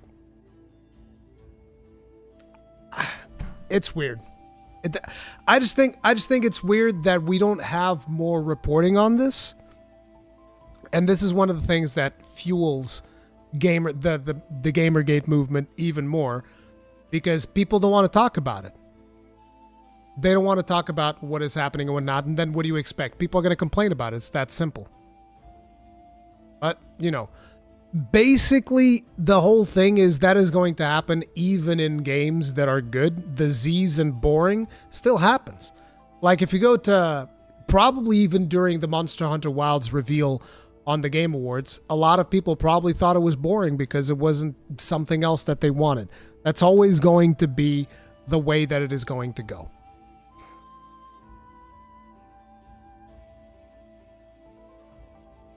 Thing is, these chats usually aren't complaining about financially motivated, corporally mandated tokenism, and instead just scream woke if a black person exists.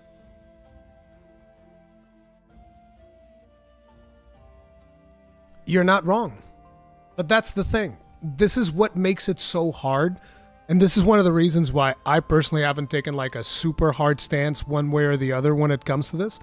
Because I just find that there are definitely things that I've seen that it's like, okay, you guys have definitely been paid for whatever the fuck this thing is, and your whole game is about this, which you can tell usually when a character is there specifically for tokenism. You can tell, because like you're going to be playing through the game, and it's going to be all they talk about. Like, to give you guys an example, this is not from a video game, but it is from a show that I personally really, really liked. I loved this show. And this is a show that was not successful, which somehow tends to happen with every show that I like. It get fucking canceled. It always happens. Like, let me tell you, you want to know a good way of knowing if a show's going to get canceled? It's going to be about whether or not I fucking like it. Okay? So like, for instance, a show that I really liked, Flash Forward, that got canceled. Because of course it did. I love the concept of Flash Forward. I thought it was great. Apparently, not many people agreed. But anyways, the show that I'm going to bring up is a show called Sensate. And it's Sensate as in written like this. Sensate. I don't know if you guys saw this show. Wait, what the fuck is this? Did they make a new one? I don't recognize these characters.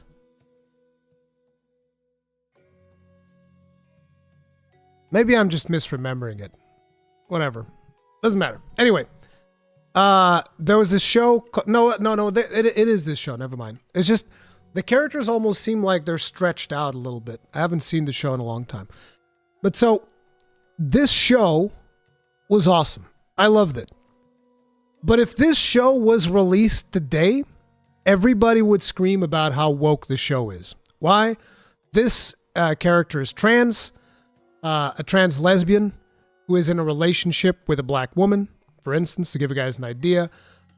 You can see that you have this cast of characters, which is already pretty diverse. This guy is gay. And so you have a whole spectrum of diverse characters. And like I said, I love this show. If this show was to come out today, it would be considered woke and probably people would heavily criticize it and do all of that stuff, right? But fundamentally, this show did not go overboard about like the only important thing about this character is that it's trans or that it's gay or that it's whatever. It's like, no, it's just like this character happens to be gay and it's part of the story and it is what it is. It's a normal thing. And I was like, the show's awesome. I love that show. And it got canceled.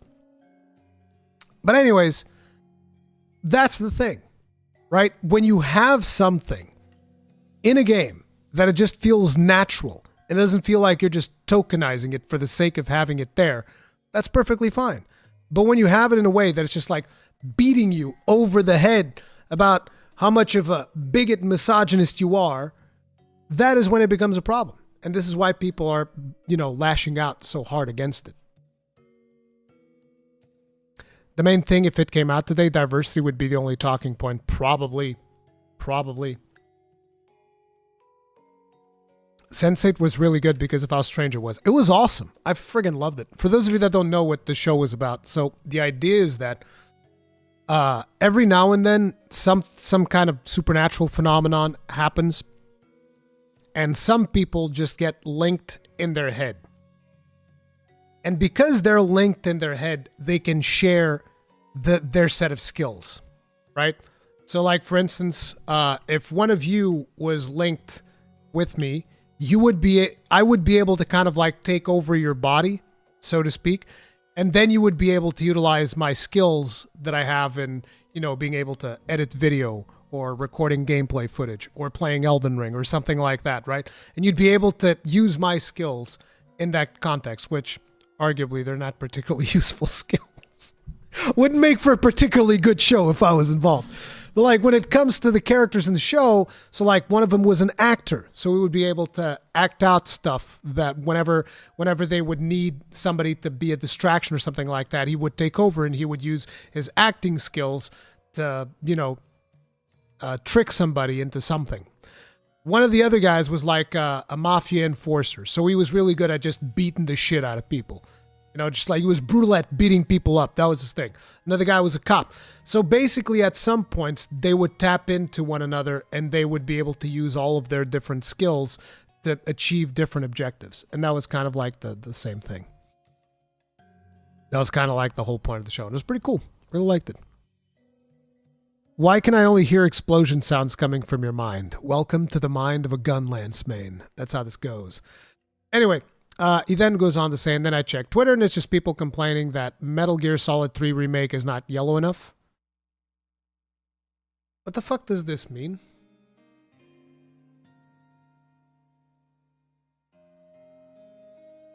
What does this mean? It's not yellow enough. Is this a racial thing? There's not enough Asian people in it? Is that the point that he's trying? I don't understand what this means. Is it the color yellow, actually? It doesn't have enough yellow? What is this about, then? I don't get it. It's the color palette? So ridiculous. Piss filter? People telling me that there are right ways and wrong ways to beat Else Ring? I mean, we know what this one is. Yeah, this we have to deal with this one. Yeah, guys, right ways and wrong ways to beat Elden Ring. And people hating on the new Dragon Age because the trailer doesn't match the tone they had imagined for it. I mean, I kind of feel like this one's a little bit justified, right? I mean, what the fuck? Imagine if because let me give you guys an example of what the Dragon Age thing is. The Dragon Age thing is, imagine that I announced to you guys, okay, guys, we're doing a live stream, and I'm going to be playing Elden Ring, okay?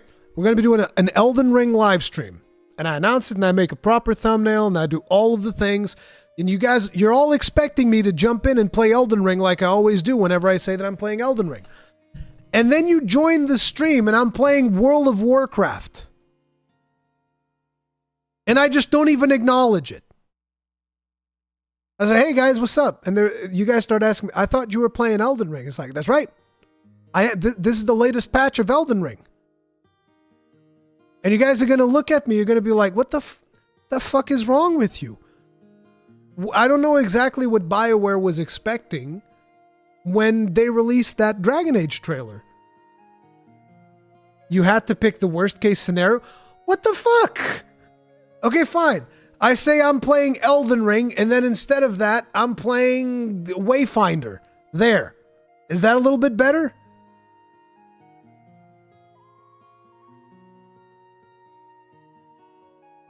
I thought the Dragon Age trailer was DLC for Tiny Tina's Borderlands when I first saw it. Exactly. It looks very different from what you would expect from a Dragon Age game. So of course people are going to say that. It's to be expected. I don't know how you can be frustrated by that.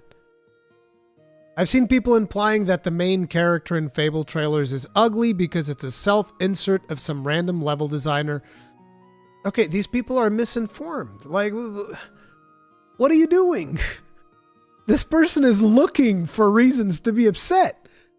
Because I mean, we know that there's a model for the Fable thing, right? There's a lady who's a model for that.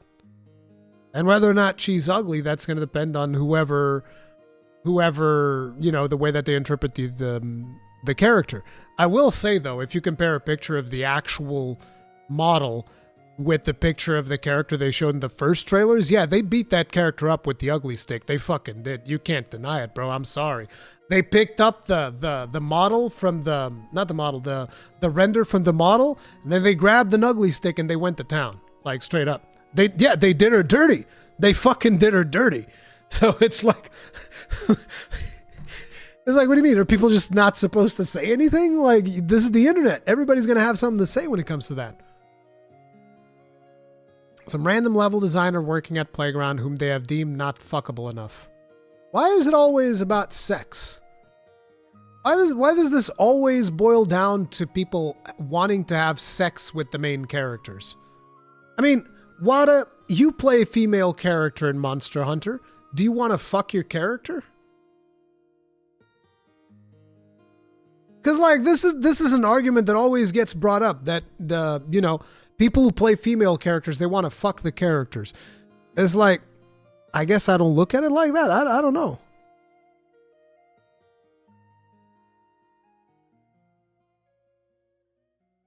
Asking Wada is the wrong choice. No, I don't believe that.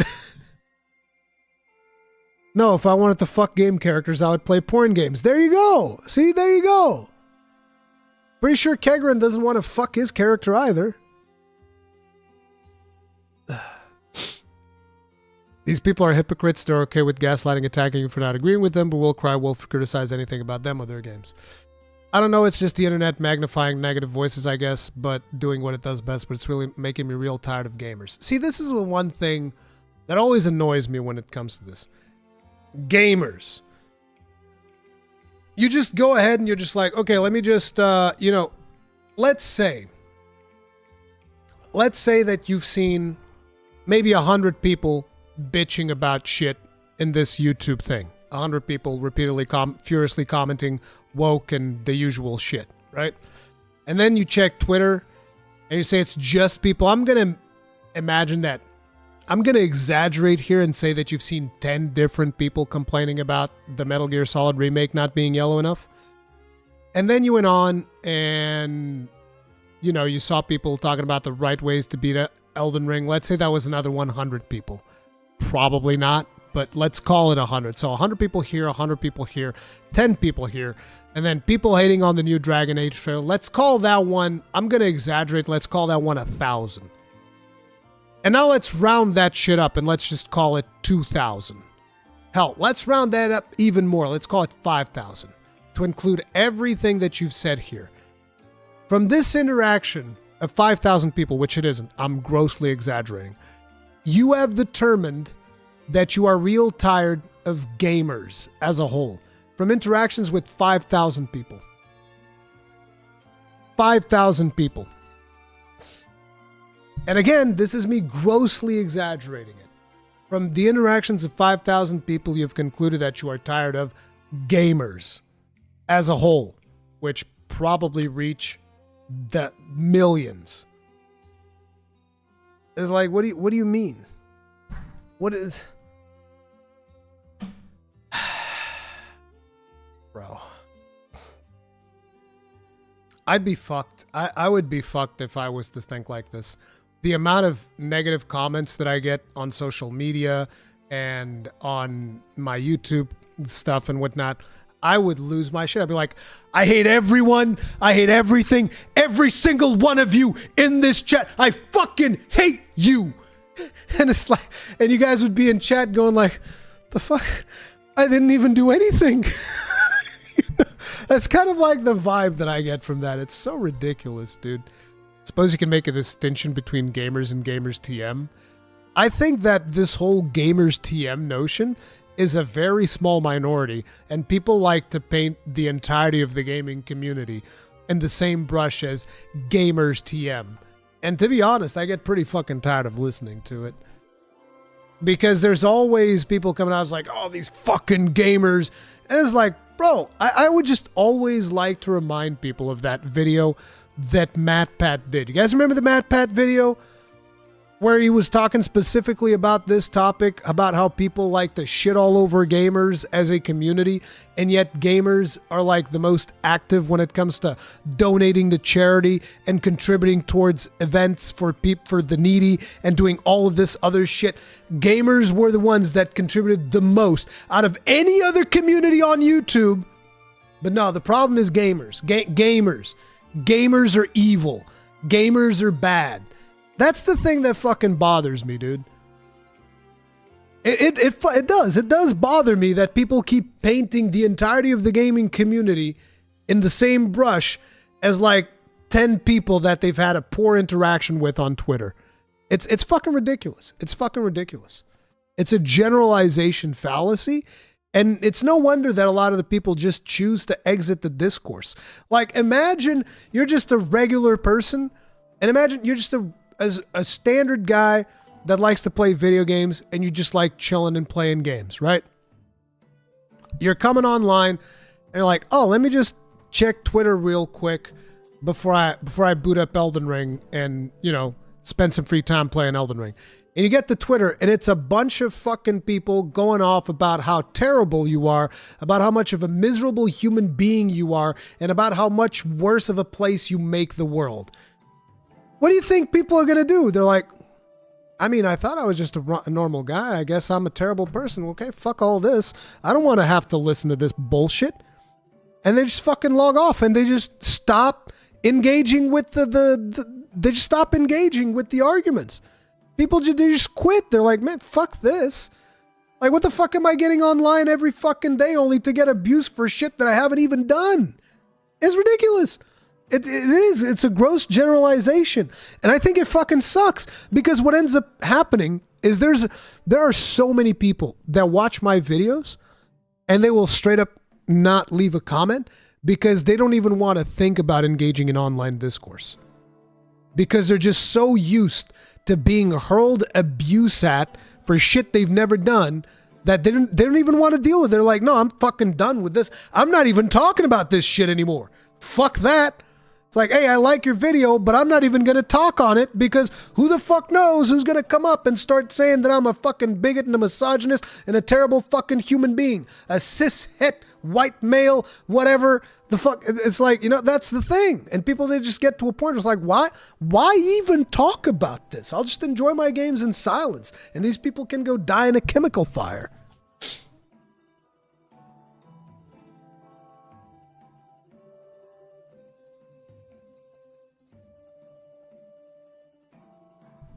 On the other hand, the super toxic, shitty elements do proclaim to speak for the entire audience. Fucking true. Fucking true. And then articles reinforce. But see, that's the thing. That's the thing. Why do mainstream media articles like to pick like the worst possible examples and just fucking highlight that? And it's like, see, this is you guys. Look, this is you. They picked like the most unhinged fucking person they found on Reddit today, and then they fucking put it on a pedestal and say, here you go, this is gamers. It's like, what the fuck, bro? No. A majority of gamers are just normal fucking people working their 9-to-5s, just looking to have a good time. It's fucking ridiculous. It suits the narrative, exactly. It suits their fucking narratives.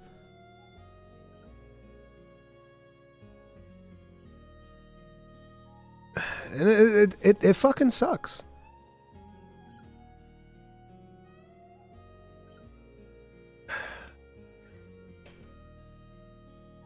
The bait. Clicks are all that matters. Yeah. Nobody wants to hear a story about a guy who had a good day. Negativity and chaos sells. Yeah. Hate clicks do get more engagement. Yeah. People are more engaged when they're mad. See, that's what I need to do. I need to piss off people even more. That's how I need to do it. I need to stop being reasonable and just piss people the fuck off. That's how you get it done. So, we have another article from Paul Tassi where basically we are now informed that Helldivers 2 is dead. It's over. Helldivers 2 is done. It died. It is all over. After initial success, Helldivers 2 has lost 90% of its players with no signs of recovery. Let's engage with the headline first, and then we'll read the rest of the article. Helldivers 2 had explosive viral growth to the point where it reached over 450,000 concurrent viewers on Steam. We go to Steam charts, Helldivers 2, you can see this.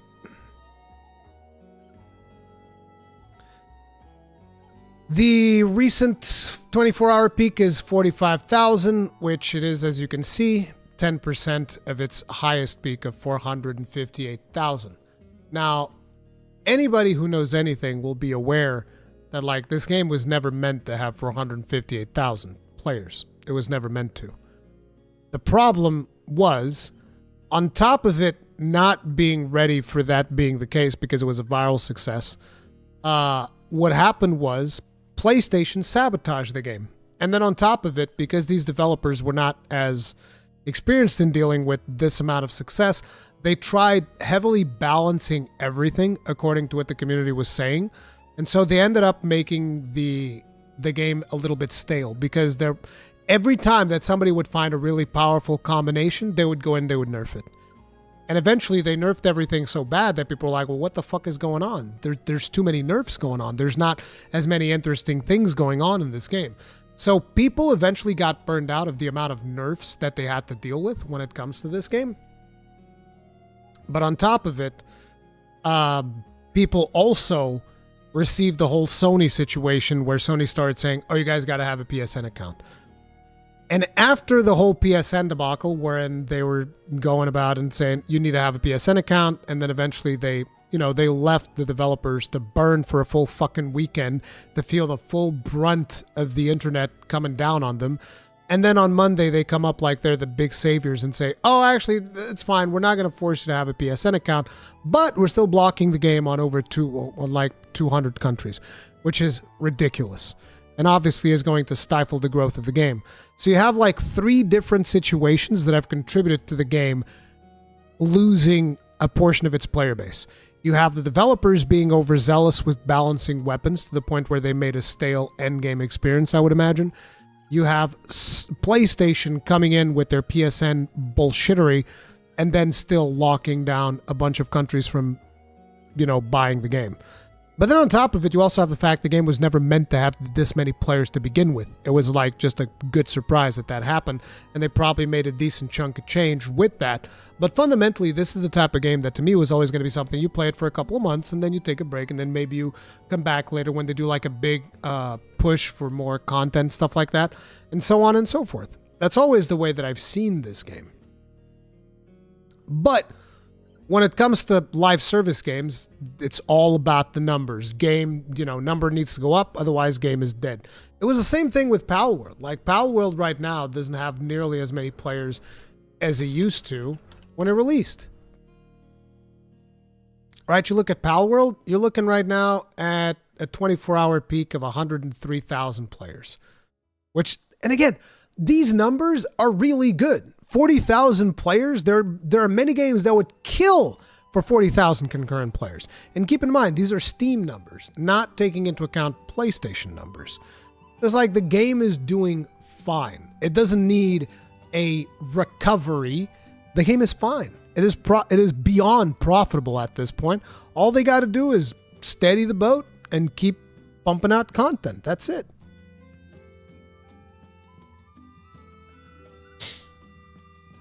They try to hide the fact that 200 countries will not be able to buy the game by not mentioning it at all. He doesn't even mention it in his article. There was always some annoyance when player counts declined or brought up in the gaming space, but in this case, it's a fairly significant story. No, it's not. We're not talking about Starfield losing 90% of its players since launch as a single-player game. Rather, this is Helldivers 2, which was meant by Sony's big proof of concept that can make a big impact on the live space. But a few months after launch, the game has seen extremely steep declines, and despite new additions and Galactic War plot turns, nothing is reversing course. Simultaneous release of Helldivers 2 on PlayStation PC helped make it a huge hit, especially on PC, where it hit 458,000 concurrent players 2 weeks after launch, but that was indeed the peak. It has declined 90% in 4 months, down to 44,000 concurrent players. Such, it is routinely outside the top 10 of the list, and is number 58 top sellers in the service. Most viewed Twitch stream of all time of the game at the moment has 56 viewers. Well, yeah. It's like, what did you expect? You can't maintain this for a game for that long. Even live service games die down. Is that something like the other thing that is going to happen soon is that people are going to look at Elden Ring, right? And they're going to be like, oh man, Shadow of the Earth Tree was a failure because, when it came out, it was like at 700 something thousand. Now it's at less than half of that. Shadow of the Earth Tree was a failure. Like, see right here. What were we at here? How much is this? Why doesn't it fucking... Graphs are weird. Anyway, this is when it launched. And around here is where it really matters. Oh, it's like 500K. And then here would be a million. Oh, this is where you see it. 952,000. Wait, this was 2022. Here is the peak that I'm looking for. Right here. 780,000. So this was the peak. 780,000, which was on the day after release. And so right now it's at 347,000. So for a lot of people, it's like, oh, it's already dying down. It's like, it's been a week since it launched. It's a failure of a game. It's like, yeah, people finished the DLC. They finished it, and they're moving on. They're going to play something else now. This is the way people look at it. Speaking of Pal World, which Pal is your favorite, Ruri? I like that bear that gave me a fucking rocket launcher. That was pretty badass. Seems to follow a pretty standard life cycle if I had to guess. Maybe I'll do a personal project looking at the life cycle of games via Steam chart for most post-launch player counts. Yeah. Dead game. Helldivers numbers are great even now. 10,000 short of Final Fantasy 14 stream numbers, and 14 is literally launch week. Helldivers 2 is doing amazing. It is! Helldivers 2 is doing amazing. For the type of game that it is, this is amazing. But obviously that doesn't make headlines, so it's whatever.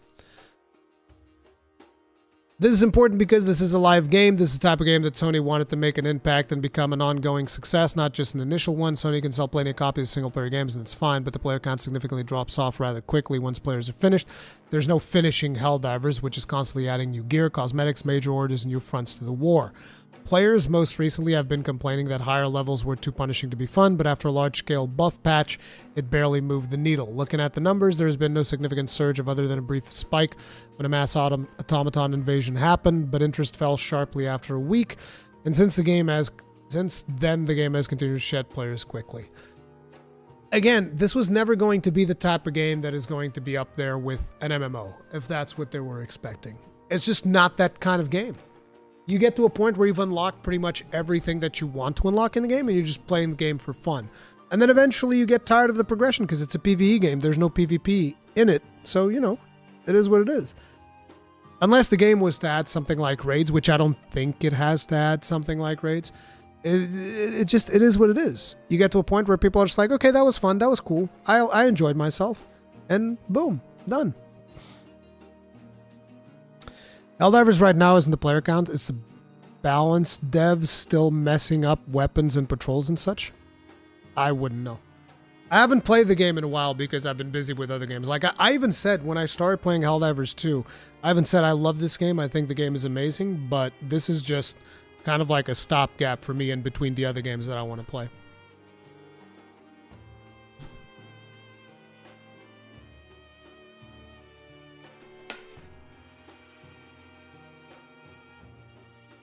Breaking. Gameplay time falls sharply a week after patch is released. Yeah.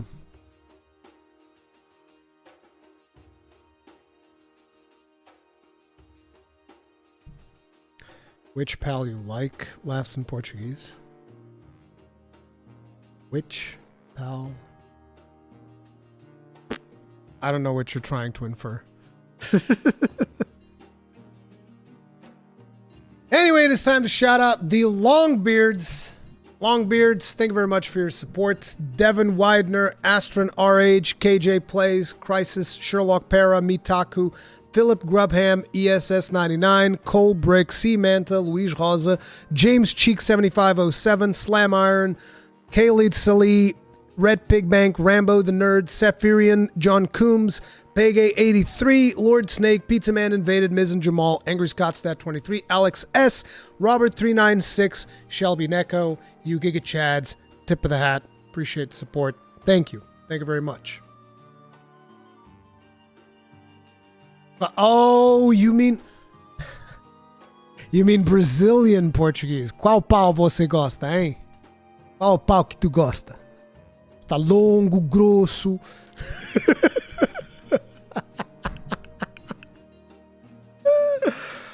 Oh, this is terrible. This is so terrible, dude. Oh no. All right. So, let's talk about the Elden Ring drama real quick. I have to talk about I've been involved in some Elden Ring drama recently, and we got to talk about it. Ray, where's my shout out? I wasn't here at the start. What do you mean? I gave you even 2 shout outs. I gave you a shout out when you did the thing. I forget what it was. You've gotten plenty of shout outs, you Giga Chad. What the hell? And you can look at the start of the stream if you want. Okay, but now seriously. Drama is happening. So, number 1, they did make the game easier. I actually don't have the whole thing in here. Where's the graph?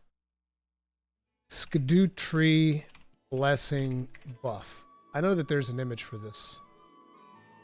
If only I... Drummer King Rules, thank you very much for becoming grossly incandescent. Tip of the hat. Appreciate the support. Thank you. Thank you very much.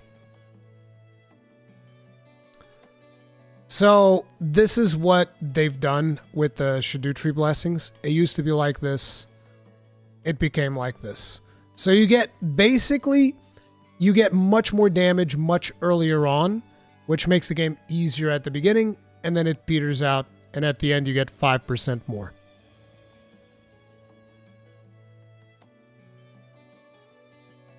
This is the thing where they made things a little bit easier. On top of that, they've nerfed some of the things that were kind of broken recently. In case you guys weren't aware, stuff like roiling, not roil, I keep saying roiling, rolling sparks.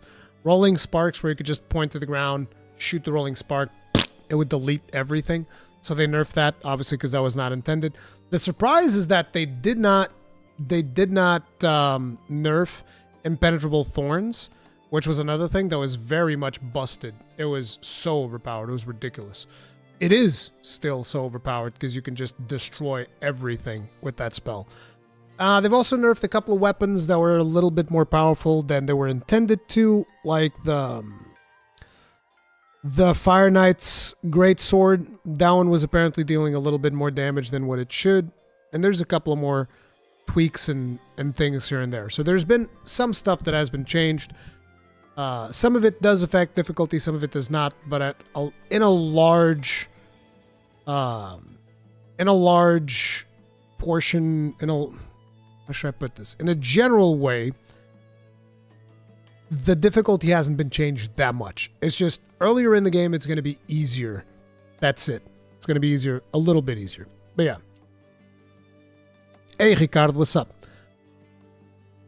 So that was the whole thing. But now the big discussion that is actually happening this week, even though I should mention, because one of the things that has also been happening is people have been saying the game is too hard. People are still saying, even after we've had conversations, the game is too hard.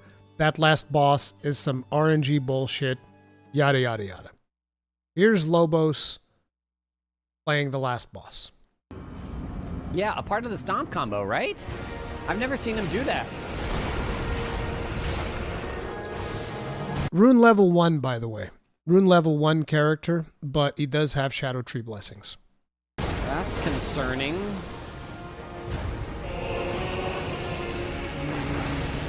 Take care, Harry Harrison.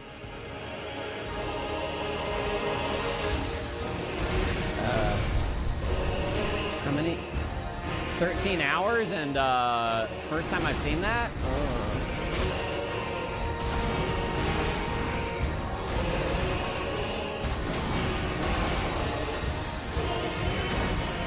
I think the response is basically the same as a quick slash, but okay.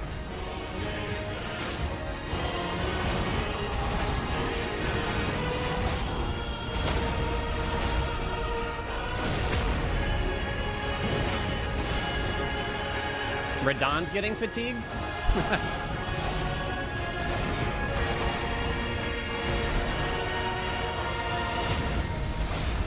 The other day I was super fatigued, but I've gotten good sleep, and yesterday was better, and today is even better.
So late jump and then dodge or something. Yeah, he got hit. I don't know how to dodge. He got hit. Consistently.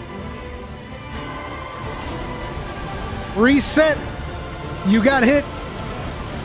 You got to reset.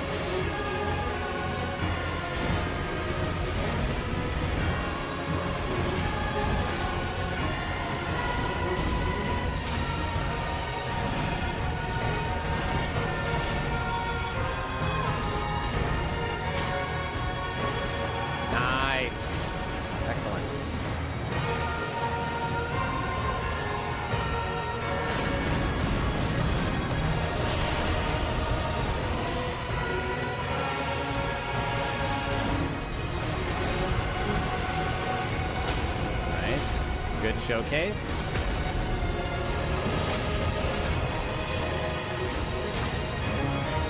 Yeah, that's right. Got it this time.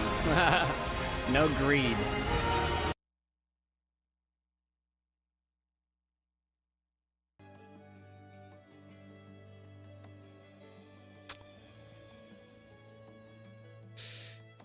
Yeah, I mean, that's rune level 1. I think that W is with, not without. Yeah, because he also says with parry strats.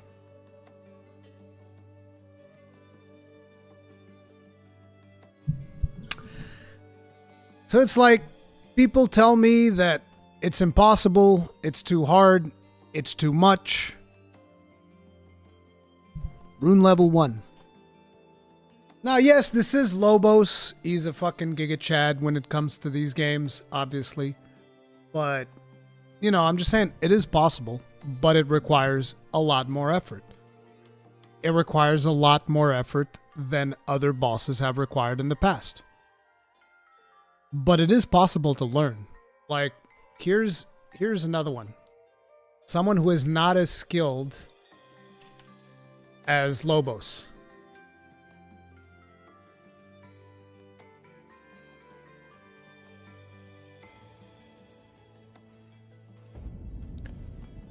I don't know if it was this attempt where he beat him. Even greedier than we have been.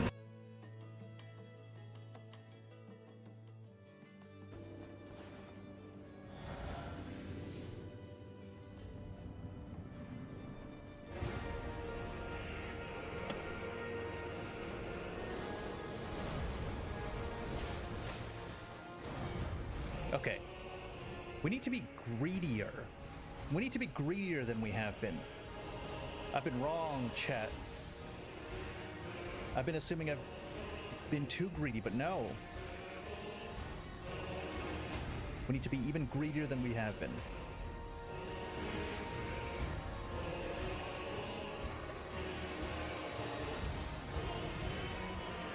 Look at him just parrying everything. What a Chad.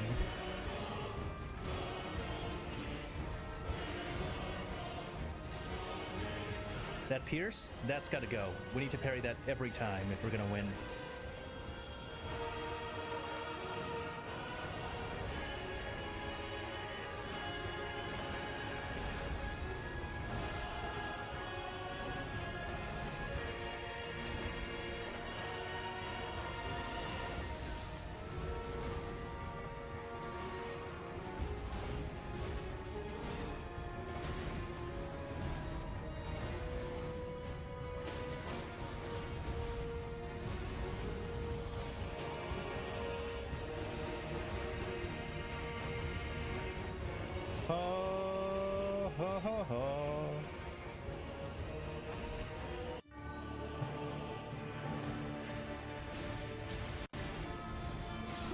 I don't know. Oh, damn, he died.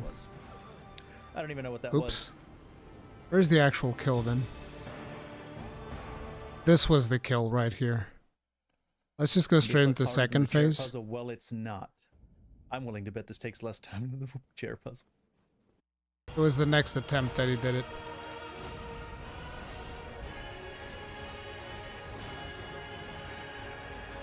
Why couldn't I stop pushing that button? Why? Because you're a greedy rat. Well, not a rat, a squirrel. A rodent.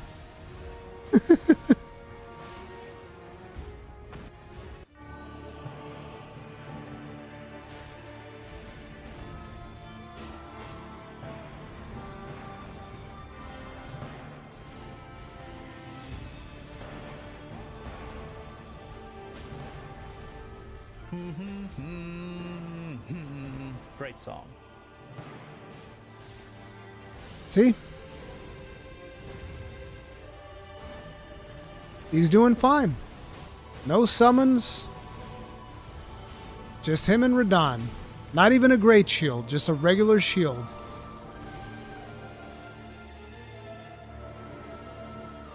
Ugh.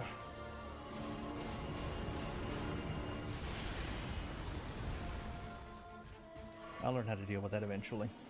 But today is not that day. What?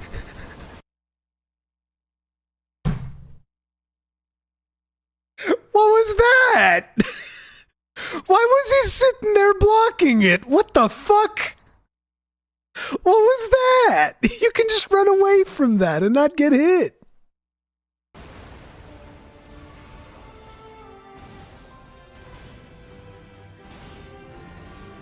What a fucking chat. I'll just stay there and fucking take it.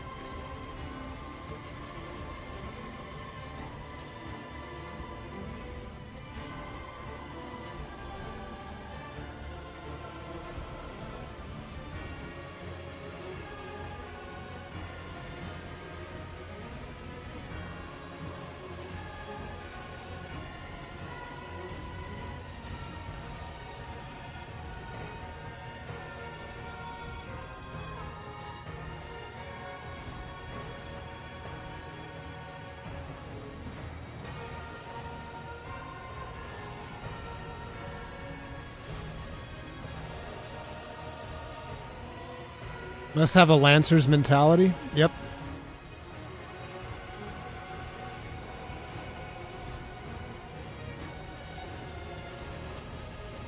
Please, please.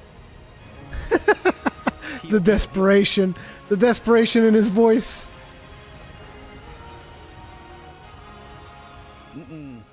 You're gonna get hit. You're gonna get hit. Nope. You're gonna get hit. Here it comes. I don't wanna. Get Volstraxed. How is a man supposed to dodge that? I don't even understand what's happening. It's fine, it's fine, it's fine. He's gonna stay there again? Doesn't he know you can run away from that? Maybe he just Mr. Majors, wants to thank you very much maintain for that the... super chat. He probably wants to maintain the close range.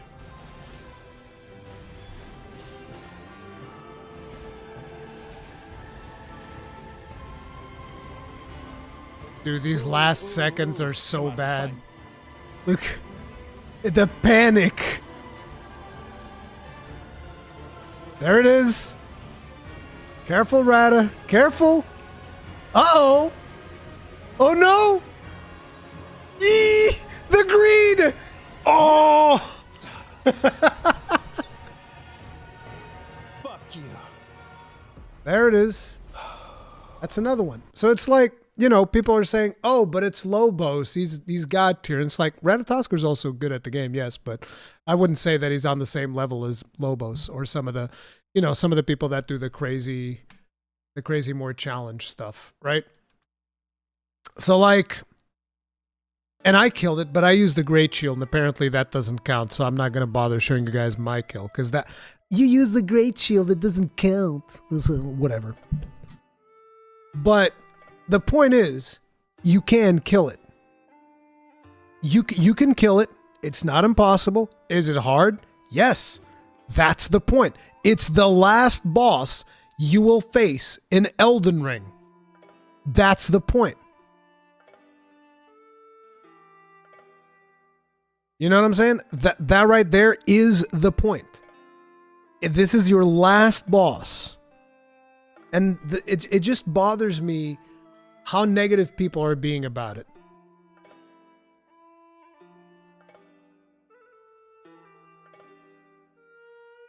Great Shield is the easy way out. It's a kill, but it's the one to get it over with strat for most people. I just like using Great Shields. Like, my whole thing is shields up. I love using Great Shields. I've been using a Great Shield the whole playthrough, the whole second playthrough, because I think it's fun. I like playing with shields. But, you know, can't you just poison it and block? You can poison him, but it's going to take a long time to die. He's got a lot of health.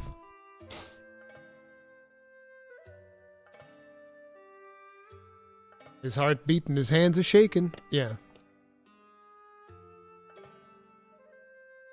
Yes, not many people run Great Shield in general. Well, if I didn't run Great Shield, right? If shields weren't my thing, I would figure out another way of doing it. That's the thing. Everybody needs to figure out their own way of beating the boss. There's many ways to do it. You saw Lobos do it with parries and a buckler on a rune level 1 character. You saw Ratatosker getting hit a bunch of times, still doing it. You saw me doing it with a Great Shield. And it's like, the thing is, if people didn't have such a negative thing on summons, you'd see plenty of people beat him with summons, and it's fine. It's just a weird thing that people wanted to come in here and cakewalk the whole thing, and then they'd probably complain and say it was too easy.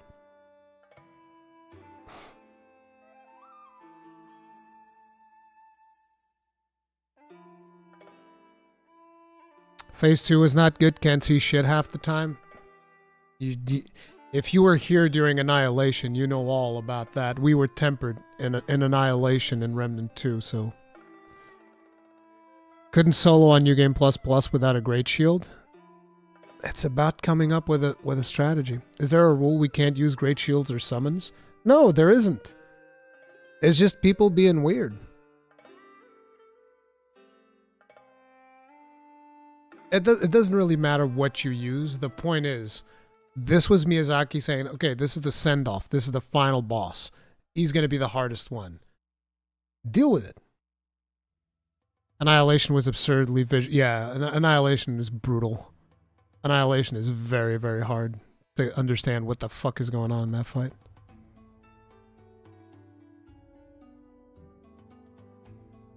I know about not seeing. I walked off a ledge. Yeah, you did. In the worst possible part.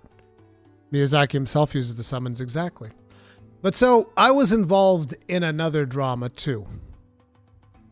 I was involved in another drama. And it was the whole thing where Alana Pierce said having a kid is considered a situational disability. Now, before we even begin this, I want to make sure that people understand. I like Alana Pierce's content. I watch most of her videos whenever it's talking about a topic that I'm interested in. And when I heard her say that a kid is considered a situational disability, I was like, what the fuck? What? No. No. I don't accept that.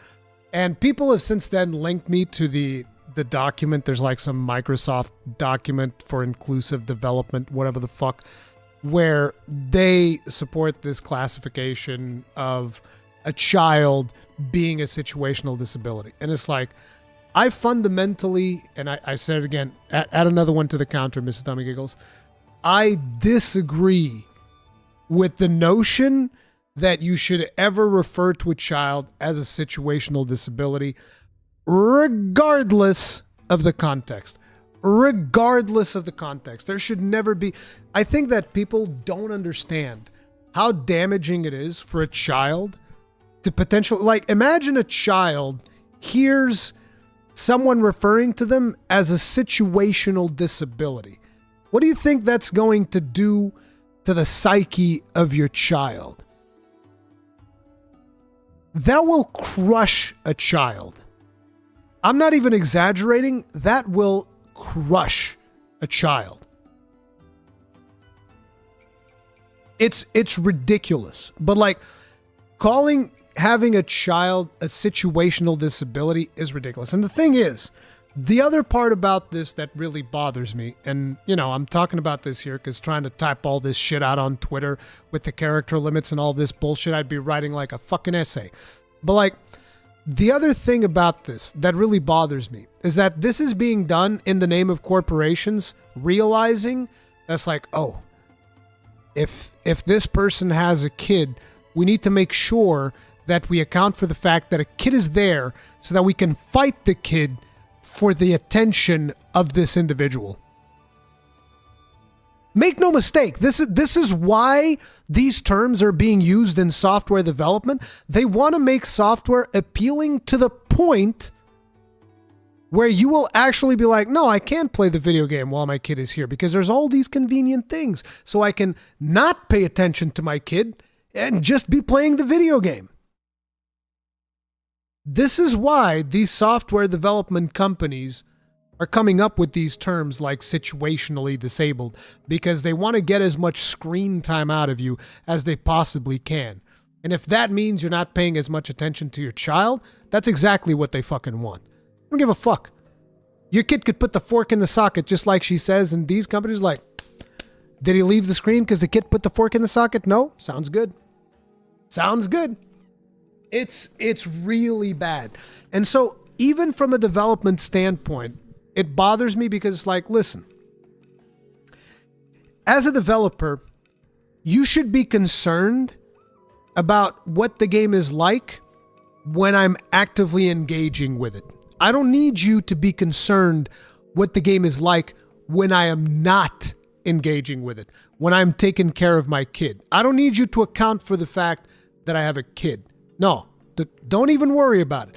You should be accounting for the fact that there are people playing the game and they have, they've lost the use of one of their hands or both of their hands, or they have bad eyesight, or they have bad hearing. Yes, take account into all of those accessibility things. Make sure the game is as accessible as possible for everyone. But do not take into account my fucking child. That is none of your fucking business. When I'm with my child, I'm paying attention to my child, and it irks me on a very base level, because you can tell what the intent is behind it. It's not even about the wording, because the wording is fucking disgusting, but it is the intent of the wording. Like, why are they concerned? And why are they saying that you are situationally disabled because you have a child? Because it means that they are now competing with your child for your attention.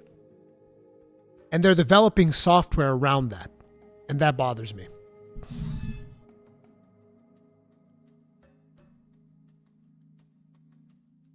This feels like a big stretch. Does it?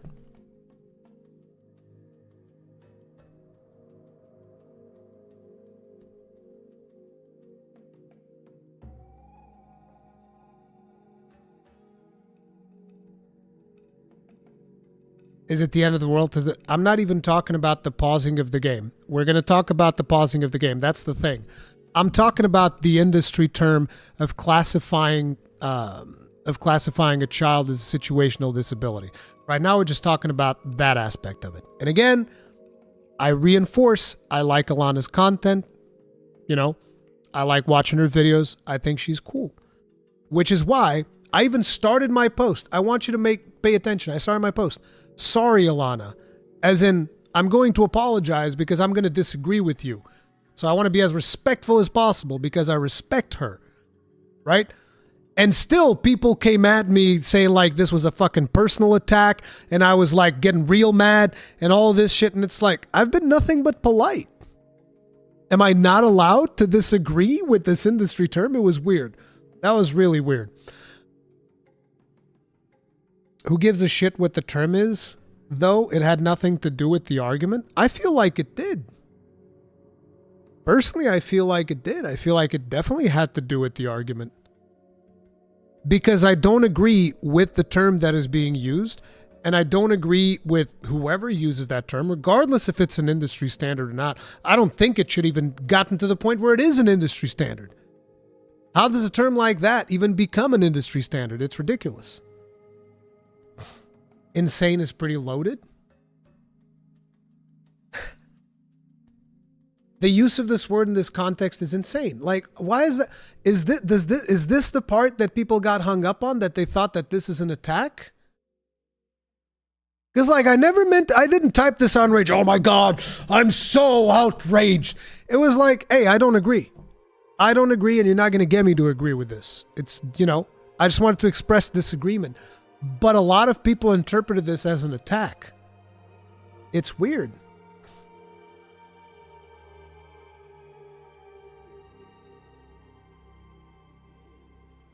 Insane Spirit Loaded, which is probably why people thought you were big mad. You know what you got into? You can't disagree on Twitter. It's how messed up it is. No, but fundamentally, now let's talk about the whole pause thing, because this came about because of a pause button in Elden Ring. And I've talked about the pause button. As a matter of fact, I did a post about the pause thing. I'm actually curious as to where that is going. Hey, what the fuck? Where's my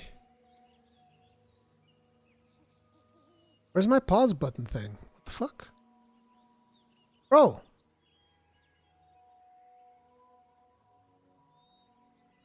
Why is this showing somebody else in my thing? Where's my... Oh, here it is. Jesus. I guess I did this a little bit earlier. All right. So I put this when it comes to the whole pause button situation, because that whole issue arose from the fact that Alana said it would be good to have a pause button for somebody that has a child running around and all of that stuff.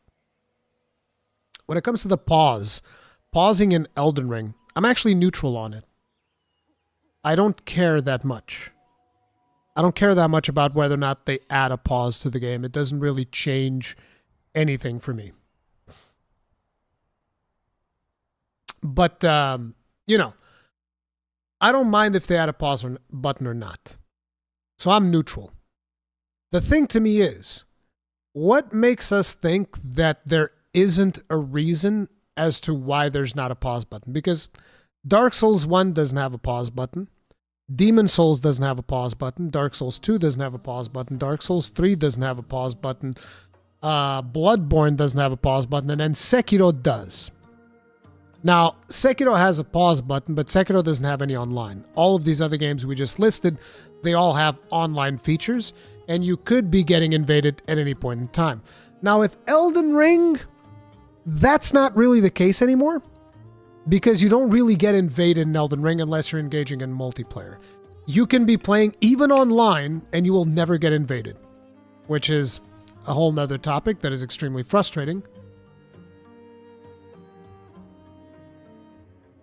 But you don't get invaded, right? So could you make the argument that you should be able to pause Elden Ring? Maybe. I could see it. I could see it. But the thing is, when you put a pause button in the game, you are also removing some of the sense of urgency. And I know that a lot of people don't give a shit about this. They don't care, which is why, like I said, I'm neutral. It doesn't matter to me whether they add a pause button, whether they don't. I never felt like I needed a pause button because you can easily get to a grace if you need to. And fundamentally, last-ditch effort, you die and you go back and you pick up your runes. I don't think it's that big of a deal, personally. But I will say that having a pause button removes some of the sense of urgency. Is anybody going to say that it doesn't? A pause button does remove a sense of urgency.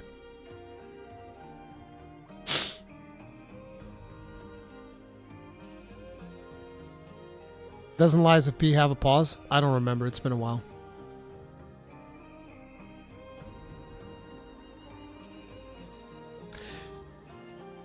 I disagree on this. Okay. See, that's the thing. There's definitely a big device of urgency. What urgency? So it's like, if I'm playing a game and at any moment in time I can pause the game, it's a very different experience than when you're playing a game and you can't pause it. You are fully immersed when you can't pause because you know that, no, I gotta, I'm committed to this. This is happening right now.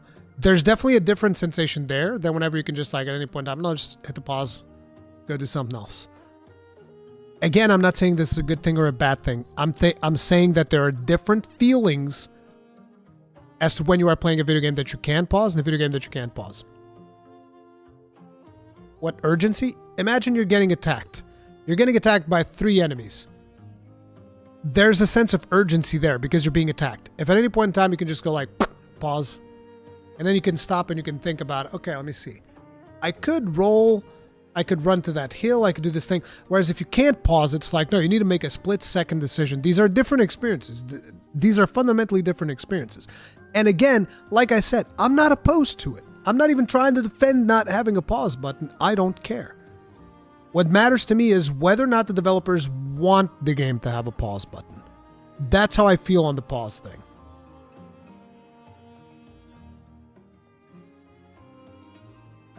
My take have to be done in offline. I get the argument about immersion. It's just a convince. I'm assuming convenience factor. People have priorities in life. It's a game in the end. It's a luxury in the end. Imagine playing a horror game with no pause during a jump scare or something. That'd be a bit much. Yeah, that's the point. It's not just rhetoric. It's the difference between someone who knows the words used in engineer work, including game making, and someone who knows nothing, gets what he wants. What?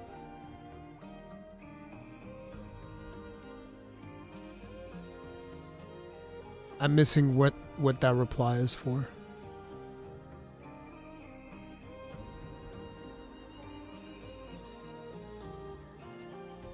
Also, you can pause and calm down instead of just panicking under pressure. Exactly. You can pause and calm down.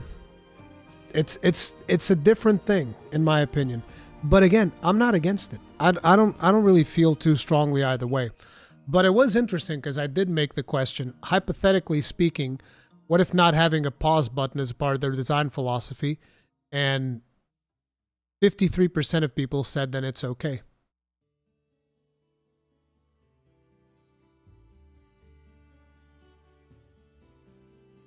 Just quit out? Yeah, you can quit out. Rurikhan, do you play RPGs? Every now and then, yeah. And people were saying in regards to, but you can pause the game in the show explanation. In my opinion, the show explanation pausing is not intended. As in, they're pausing so that you can look at things and understand what the fuck is going on with a mechanic that you don't understand. That's why they pause the game. I don't think that the show explanation thing is the intended way to pause the game.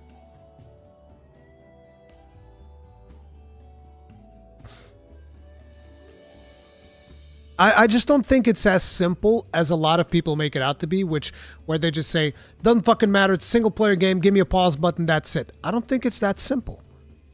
I don't think it's that simple. And I'm not against it, but I'm just saying, I think there's more to the discussion than just add a pause button and that's it.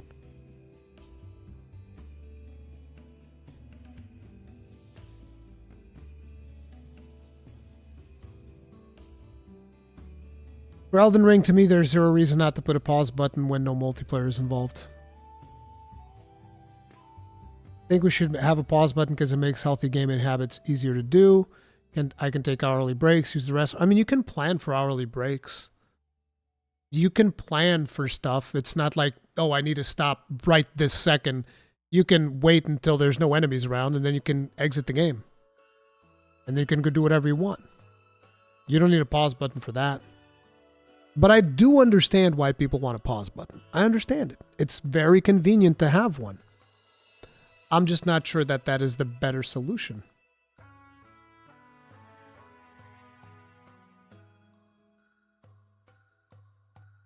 You need to take a break, you can exit out, saves all the time. Yeah, that's usually what I do. I just exit out of the game if I need to take a break.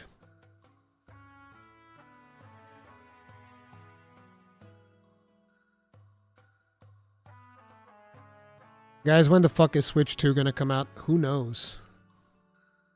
That is the question.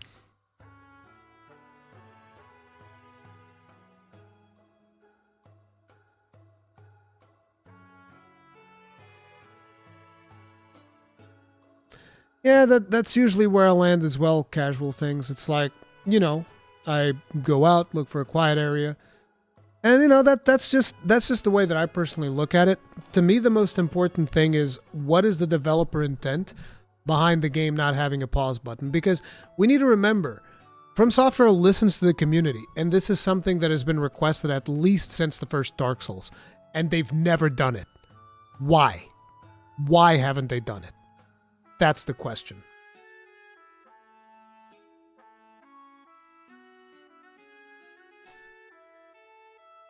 Do you guys think that Samus Aran could beat Doom Guy in a fight? I have no fucking idea. Who the hell knows?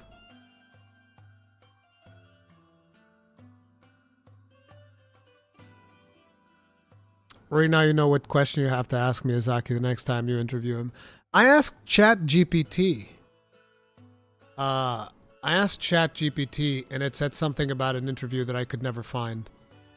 Let me see if I have that here. Yeah, here it is.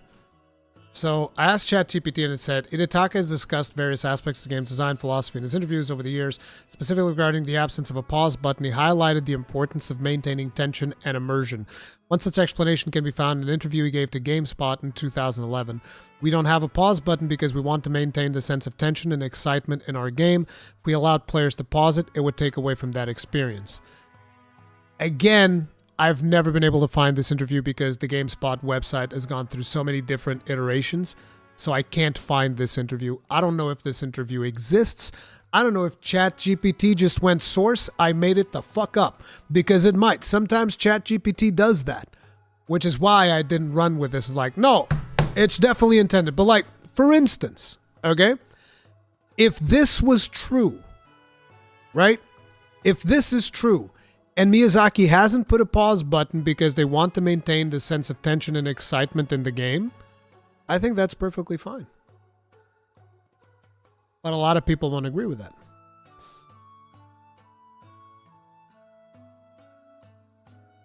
Kind of sounds like something you would say. Exactly. That's the problem. It does sound like something Miyazaki would say. But it could just be ChatGPT source. I made it the fuck up.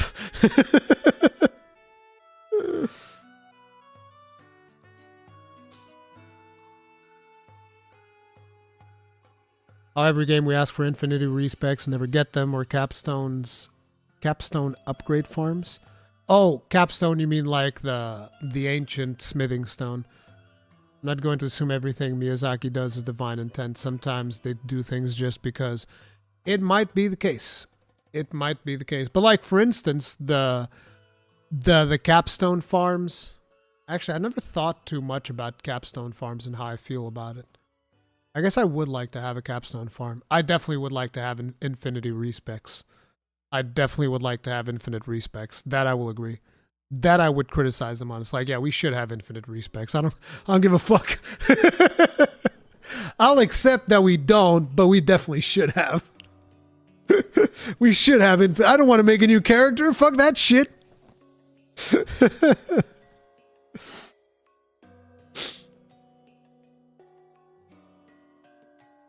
You could farm them in Dark Souls? Could you? I know that you can get Titanite chunks off of the Dark Wraiths. I don't remember. Can you farm slabs off of the Dark Wraiths? Could you farm Titanite slabs off of the Dark Wraiths? It's been a while. I think you might be able to.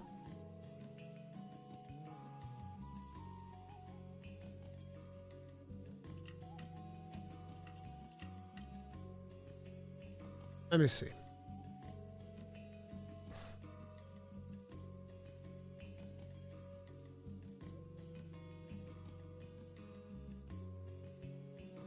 Rare drop Dark Wraiths, New Londo Ruins. They do drop them. They do drop them.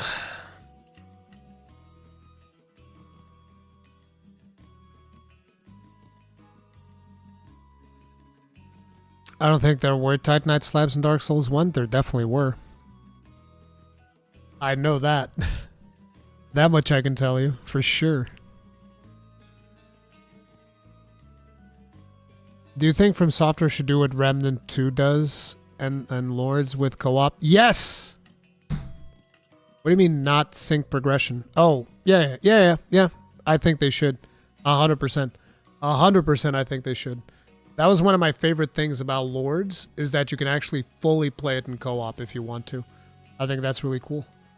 I would love to see some type of seamless co-op going on in a Souls game. 100%.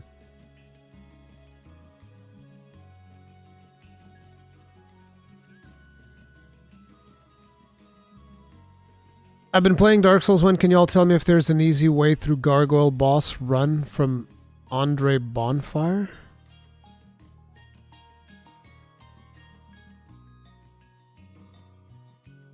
I think the other path is easier. I think I used to take the other path. I would usually not take the Andre path. I would take Firelink Shrine. You take Firelink Shrine, go up the elevator, and you instantly skip a bunch of the skeletons.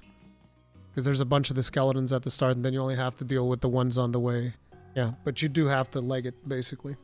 There's no easy way back there.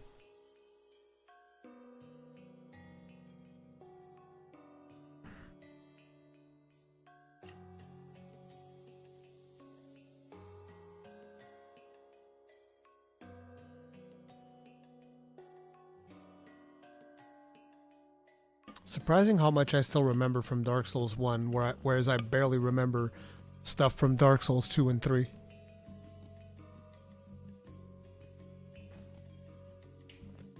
I don't think they're doing any more DLC for Elden Ring. Drummer King rules. I think they're done.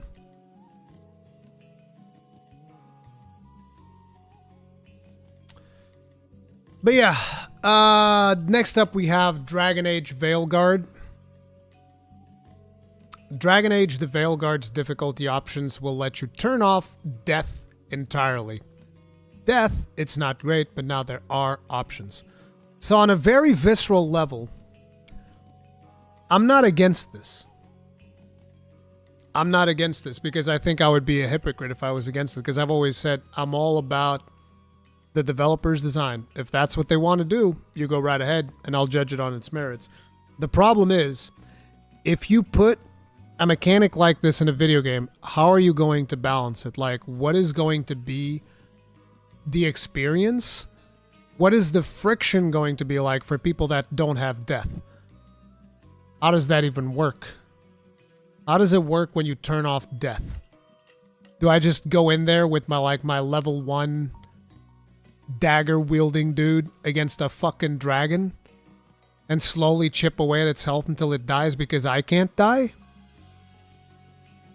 It's really weird to me thinking about that. But like I said, I'm not against it. If that's what they want to do, you go right ahead and you do that. Put all those options in there. But it is weird. Anyway, the upcoming new addition to BioWare's long-running fantasy RPG series that used to have a much cooler title, which was Dreadwolf, will include an array of combat difficulty options, including one that disables death and its attendant downsides entirely. New Game Informer preview has a closer look at Veilguard's difficulty options, which are most basic level include 3 broad settings: Storyteller, for those who are into it for the narrative; Adventurer, which presumably is a more challenging balance between story and combat; and Nightmare, which is self-explanatory. Players can switch between Storyteller and Adventure mode at will. Nightmare is a permanent choice, so make that move at your peril. For those who like to fiddle, there's also an Unbound mode, which enables individual adjustments of features like wayfinding, aim assist, combat timing, make pairing easier or more difficult. See, this I don't fucking like. I fucking hate this. I can't stand this. And this I will fundamentally disagree on. The difficulty affecting parry timings? Fuck that shit. Get that shit the fuck right out of here. This should never be a feature in any video game fucking ever. No. No, no. Get that shit out of here. There are certain things. Nah. I don't like when a video game ties the difficulty to combat timings. I think that's weird. I think that's really weird. Is that just me? Is that a me thing?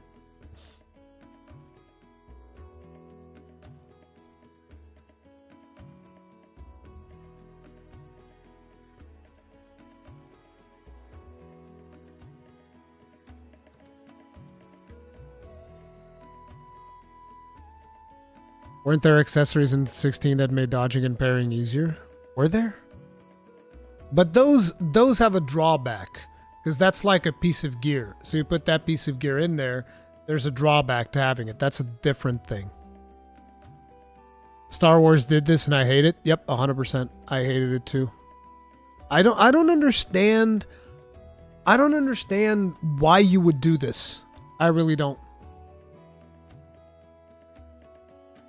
Swear I don't see the big issue. Some more parry frames for the easier difficulty actually makes sense. I don't know. There's just something about this that fucking I can't stand it.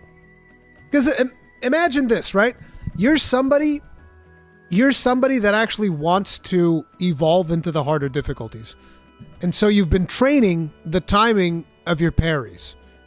And all of a sudden, you go into the harder difficulty and everything, let's say you play 50 hours of the game until you finish it. You played it on easy mode, you know, and now you're like, oh, I actually want to go into normal. And you got used to parrying on easy mode. You jump into normal. Those 50 hours of muscle memory that you just build up, in the shitter they go. Straight into the shitter they go. I think it's weird. I think it's really, really fucking weird. I don't like it.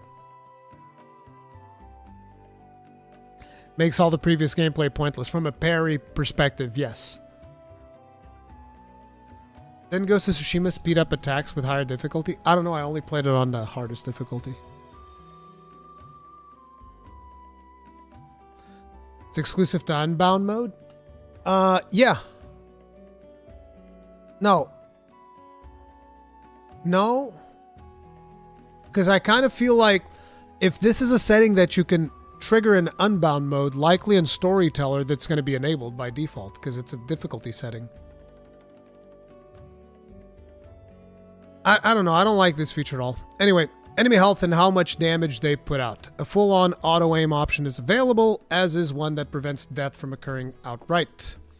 Game director Corinne Bush told the site that none of those options are cheats. It's an option to make sure players of all abilities can show up. Get good diehards might feel personally attacked. That's how it is, huh? That's how it is, huh? I think it's a great idea. Accessibility is the primary driver here. The more people you can bring into your game, the better it is for everyone, but it's also great for players who want to enjoy the game without having to fight it all the way through. I played Divinity Original Sin in its easiest mode because I wanted to explore the world and enjoy the story without getting bogged down in complex combat. And when it was all over, I had no regrets. Did I cheat myself out of full proper experience? I don't think so. And even if I did, it's not your business, buddy. Damn. This person seems like they have a bone to pick. What the fuck? It's like, in this one paragraph, they're like, get good diehards, and then it's none of your business. It's like, Jesus fuck. You okay? Like, what the fuck? Of course, if you want to get your ass kicked all day long by elven gods and their demonic minions, knock yourself out. This is a judgment-free zone. Not everyone is into that sort of thing. I mean, like I said, the one feature that I don't like is swap and parry timings, because I didn't like that in Jedi. It was not Fallen Order, Jedi Survivor. I didn't like it there. And it was actually one of the reasons why I was like, fuck that. I'm not going to go into the harder difficulty with the tougher parry timing. Fuck that shit. I want to have my parry timings be normal. I probably would have jumped in if it wasn't for the parry timing thing. It's just weird.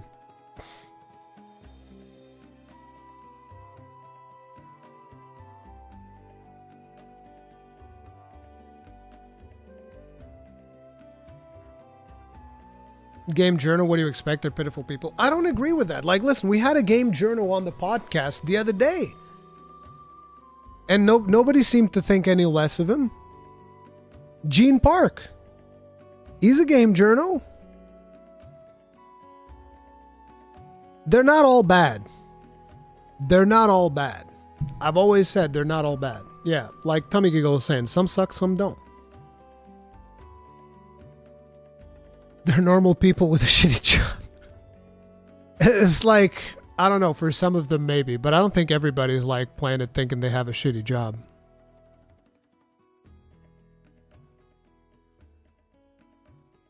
Anyway, for our final piece of news, I'm gonna go ahead and check out this. Fucking shit. Hello. I'd like to make a quick statement. Let's cut the fucking bullshit. As you know, there's no filter with me. I've always been upfront and real with you guys on anything that I can be upfront about, and I'm always willing to accept responsibility, which is why I'm here now. First and foremost, I do want to apologize to everyone in my community as well as those close to me, my team, and everyone at Midnight Society Games Studio. A lot of people have been left in the dark about what happened yesterday with Midnight Society and we made the painful decision collectively to have me step down. Our team is full of incredibly talented and good people that have high career ambitions and families, and I'd never want to jeopardize the culture we've crafted. I like how he used a lowercase I to refer to himself.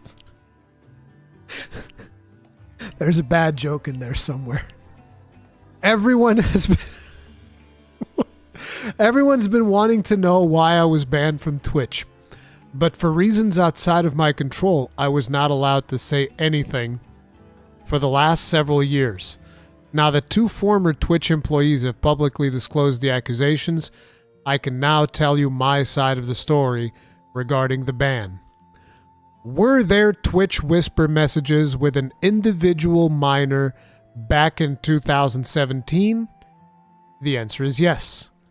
Were there real intentions behind these messages? The answer is absolutely not. These were casual, mutual conversations that sometimes lean too much in the direction of being inappropriate. They weren't inappropriate, okay? They just leaned too much in that direction. But nothing more. Nothing illegal happened, no pictures were shared, no crimes were committed. I never even met the individual. I went through a lengthy arbitration regarding a civil dispute with Twitch and a case that was resolved by a settlement. Let me be clear, it was not a criminal case against me, and no criminal charges have ever been brought against me. Now, from a moral standpoint, I'll absolutely take responsibility. I should have never entertained these conversations to begin with. That's on me. That's on me as an adult, as a husband and a father. It should have never happened. I get it. I'm not perfect, and I'll fucking own my shit. This was stupid. Now, with all this said, don't get it fucking mistaken. I've seen all the remarks and labels being thrown around so loosely. Social media is a destruction zone. I'm no fucking predator or pedophile. Are you kidding me? Anyone that truly knows me fucking knows where I stand on those things with those types of people. Fuck that. That's a different level of disgust that I fucking hate even hearing about. So wait a minute. What do you said? There were casual mutual conversations that leaned in the direction of being inappropriate with a minor.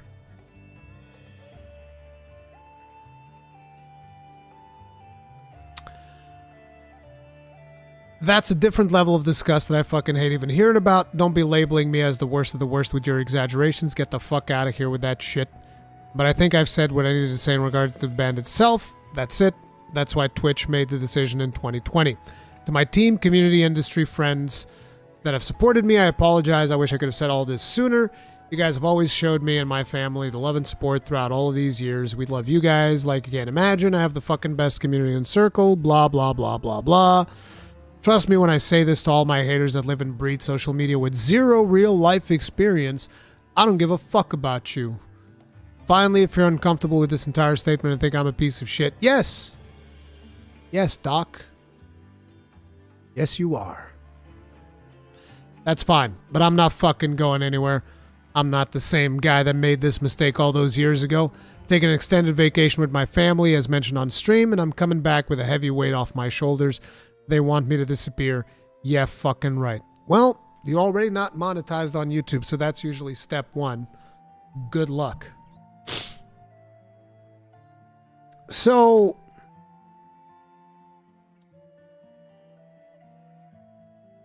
I haven't really talked that much about the Dr. Disrespect situation because I usually don't care that much about involving myself with this type of shit. The reason I'm even bringing this up is because I want you to understand one very important thing.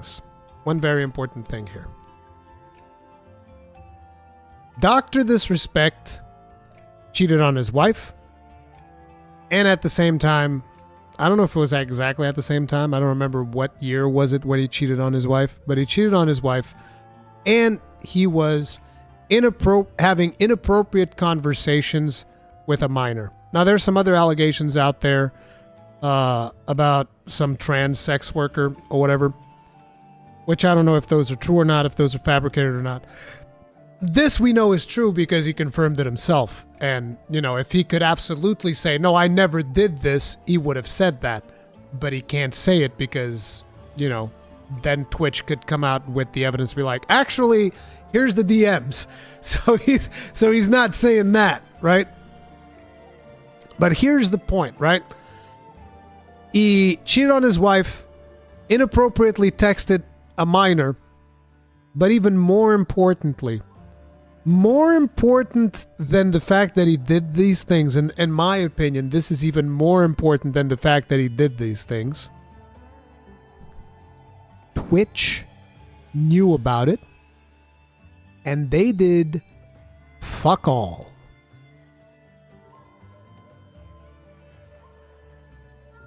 Just let that sink in. Twitch knew about it, and what did they do? Nothing. Zero. Zilch. They didn't even mention it to YouTube. as he goes on to a different platform in YouTube and is now free to go and, you know, interact with way more minors than on Twitch.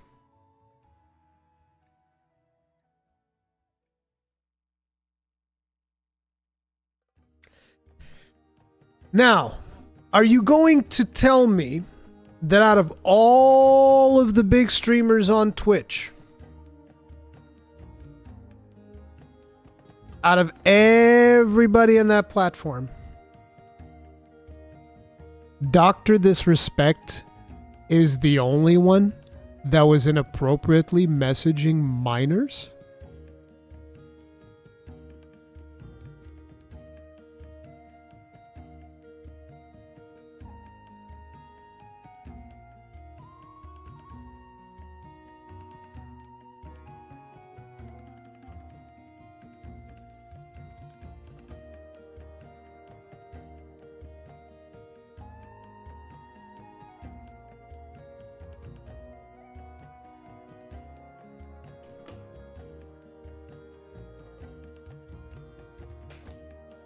That is the question.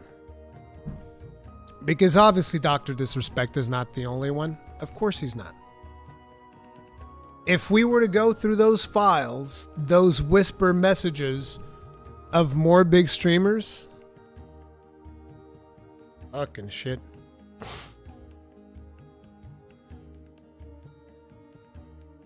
As for me, Discord is free to let loose all my logs. I don't think that YouTube has any, well, no, not all of them, because there's some NDA shit in there from video game company situations. Those I can't talk about because they're NDA. But like any type of inappropriate conversation that is encountered in my Discord logs, Discord, feel free to leak those. Any type of inappropriate conversation that is found in my Twitter DMs, feel free to leak those too. Fuck that shit. I don't engage with that shit. That's crazy. That's fucking crazy. The fact there are people willing to die on the hill that Doc did nothing wrong when he admitted it, yeah, that is weird, dude. He already admitted it. He already admitted it too. But yeah, that's the thing that I think the thing that bothers me the most about this, obviously besides the fact that it's fucked up to have inappropriate conversations with a minor. But the thing that bothers me even, well, it doesn't bother me more than that because the fucked up aspect of that just bothers me the most. But the other thing that really bothers me is the fact that Twitch knew and Twitch did fuck all. Fuck all.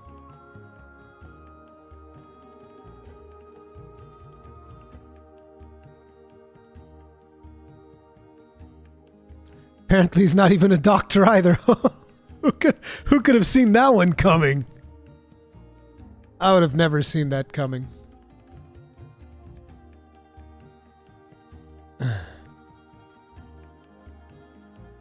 Rurikhan, you admitting your love for this longsword would be leaked. That's fine. Y'all can know how much I love the longsword. That's perfectly acceptable. I don't mind. He was their cash cow. Oh, 100%. For a long while, he was the face of Twitch.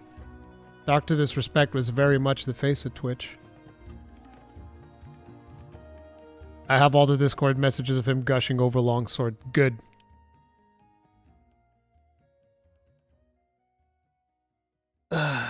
Twitch saw him coming and did nothing. No, but I do think it's problematic. Like these types of things, they need to be outed. It's that simple.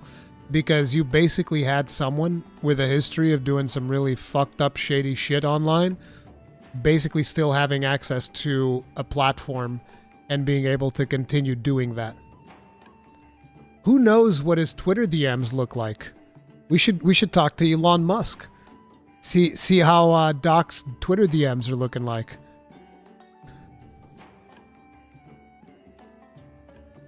What the fuck? I subbed to you for the longsword hatery. I cannot believe this. See, guys, I've always said. But anyways, team, that is going to be it for today. I am super tired. It's been really hot in here, and I've had like an ant infestation. And today, I poisoned the ants and poisoned myself. Because the ants are coming in close to the AC. So I had to spray the whole AC area. And now the AC is just spreading ant poison all over me. It's great. I've been showering myself in ant poison. It's fantastic. Hopefully you guys enjoyed the stream. Thank you all very much. Do remember, you guys might want to follow me on Twitch, those of you that want to watch the Final Fantasy XIV stuff, because those can start at any point in time. Okay? Those are going to be whenever I have free time or whatever, I'll just jump in there and might start playing. That's the link in case you guys want to follow me on there or whatever. Don't bother like donating and subbing and doing all of that shit in there, because I'm just going to go in there to play some 14. It's fine. Wait, you have Twitch? Yeah, I do. Of course I do. I just prefer to stream on YouTube. But for Final Fantasy XIV, it's going to be on Twitch. Because I can't afford to do 14 on YouTube. It will destroy my channel, and I need the channel to be in good health for when I do Monster Hunter Wilds coverage in August. So that's the thing. Anyway. Am I playing 14 now? What, right this second? No, not right now. But maybe tonight I might. I don't know. We'll see. But I've played, I'm caught up, Boxhead. Like, I'm ready to jump into Dawntrail. I love 14. 14's awesome.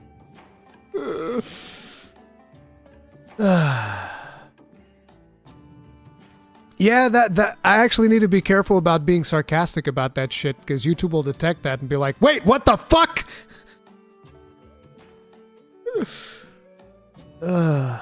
Anyway, I'll talk to you guys later. Y'all have a good one. Stay strong. Stay safe. Peace out.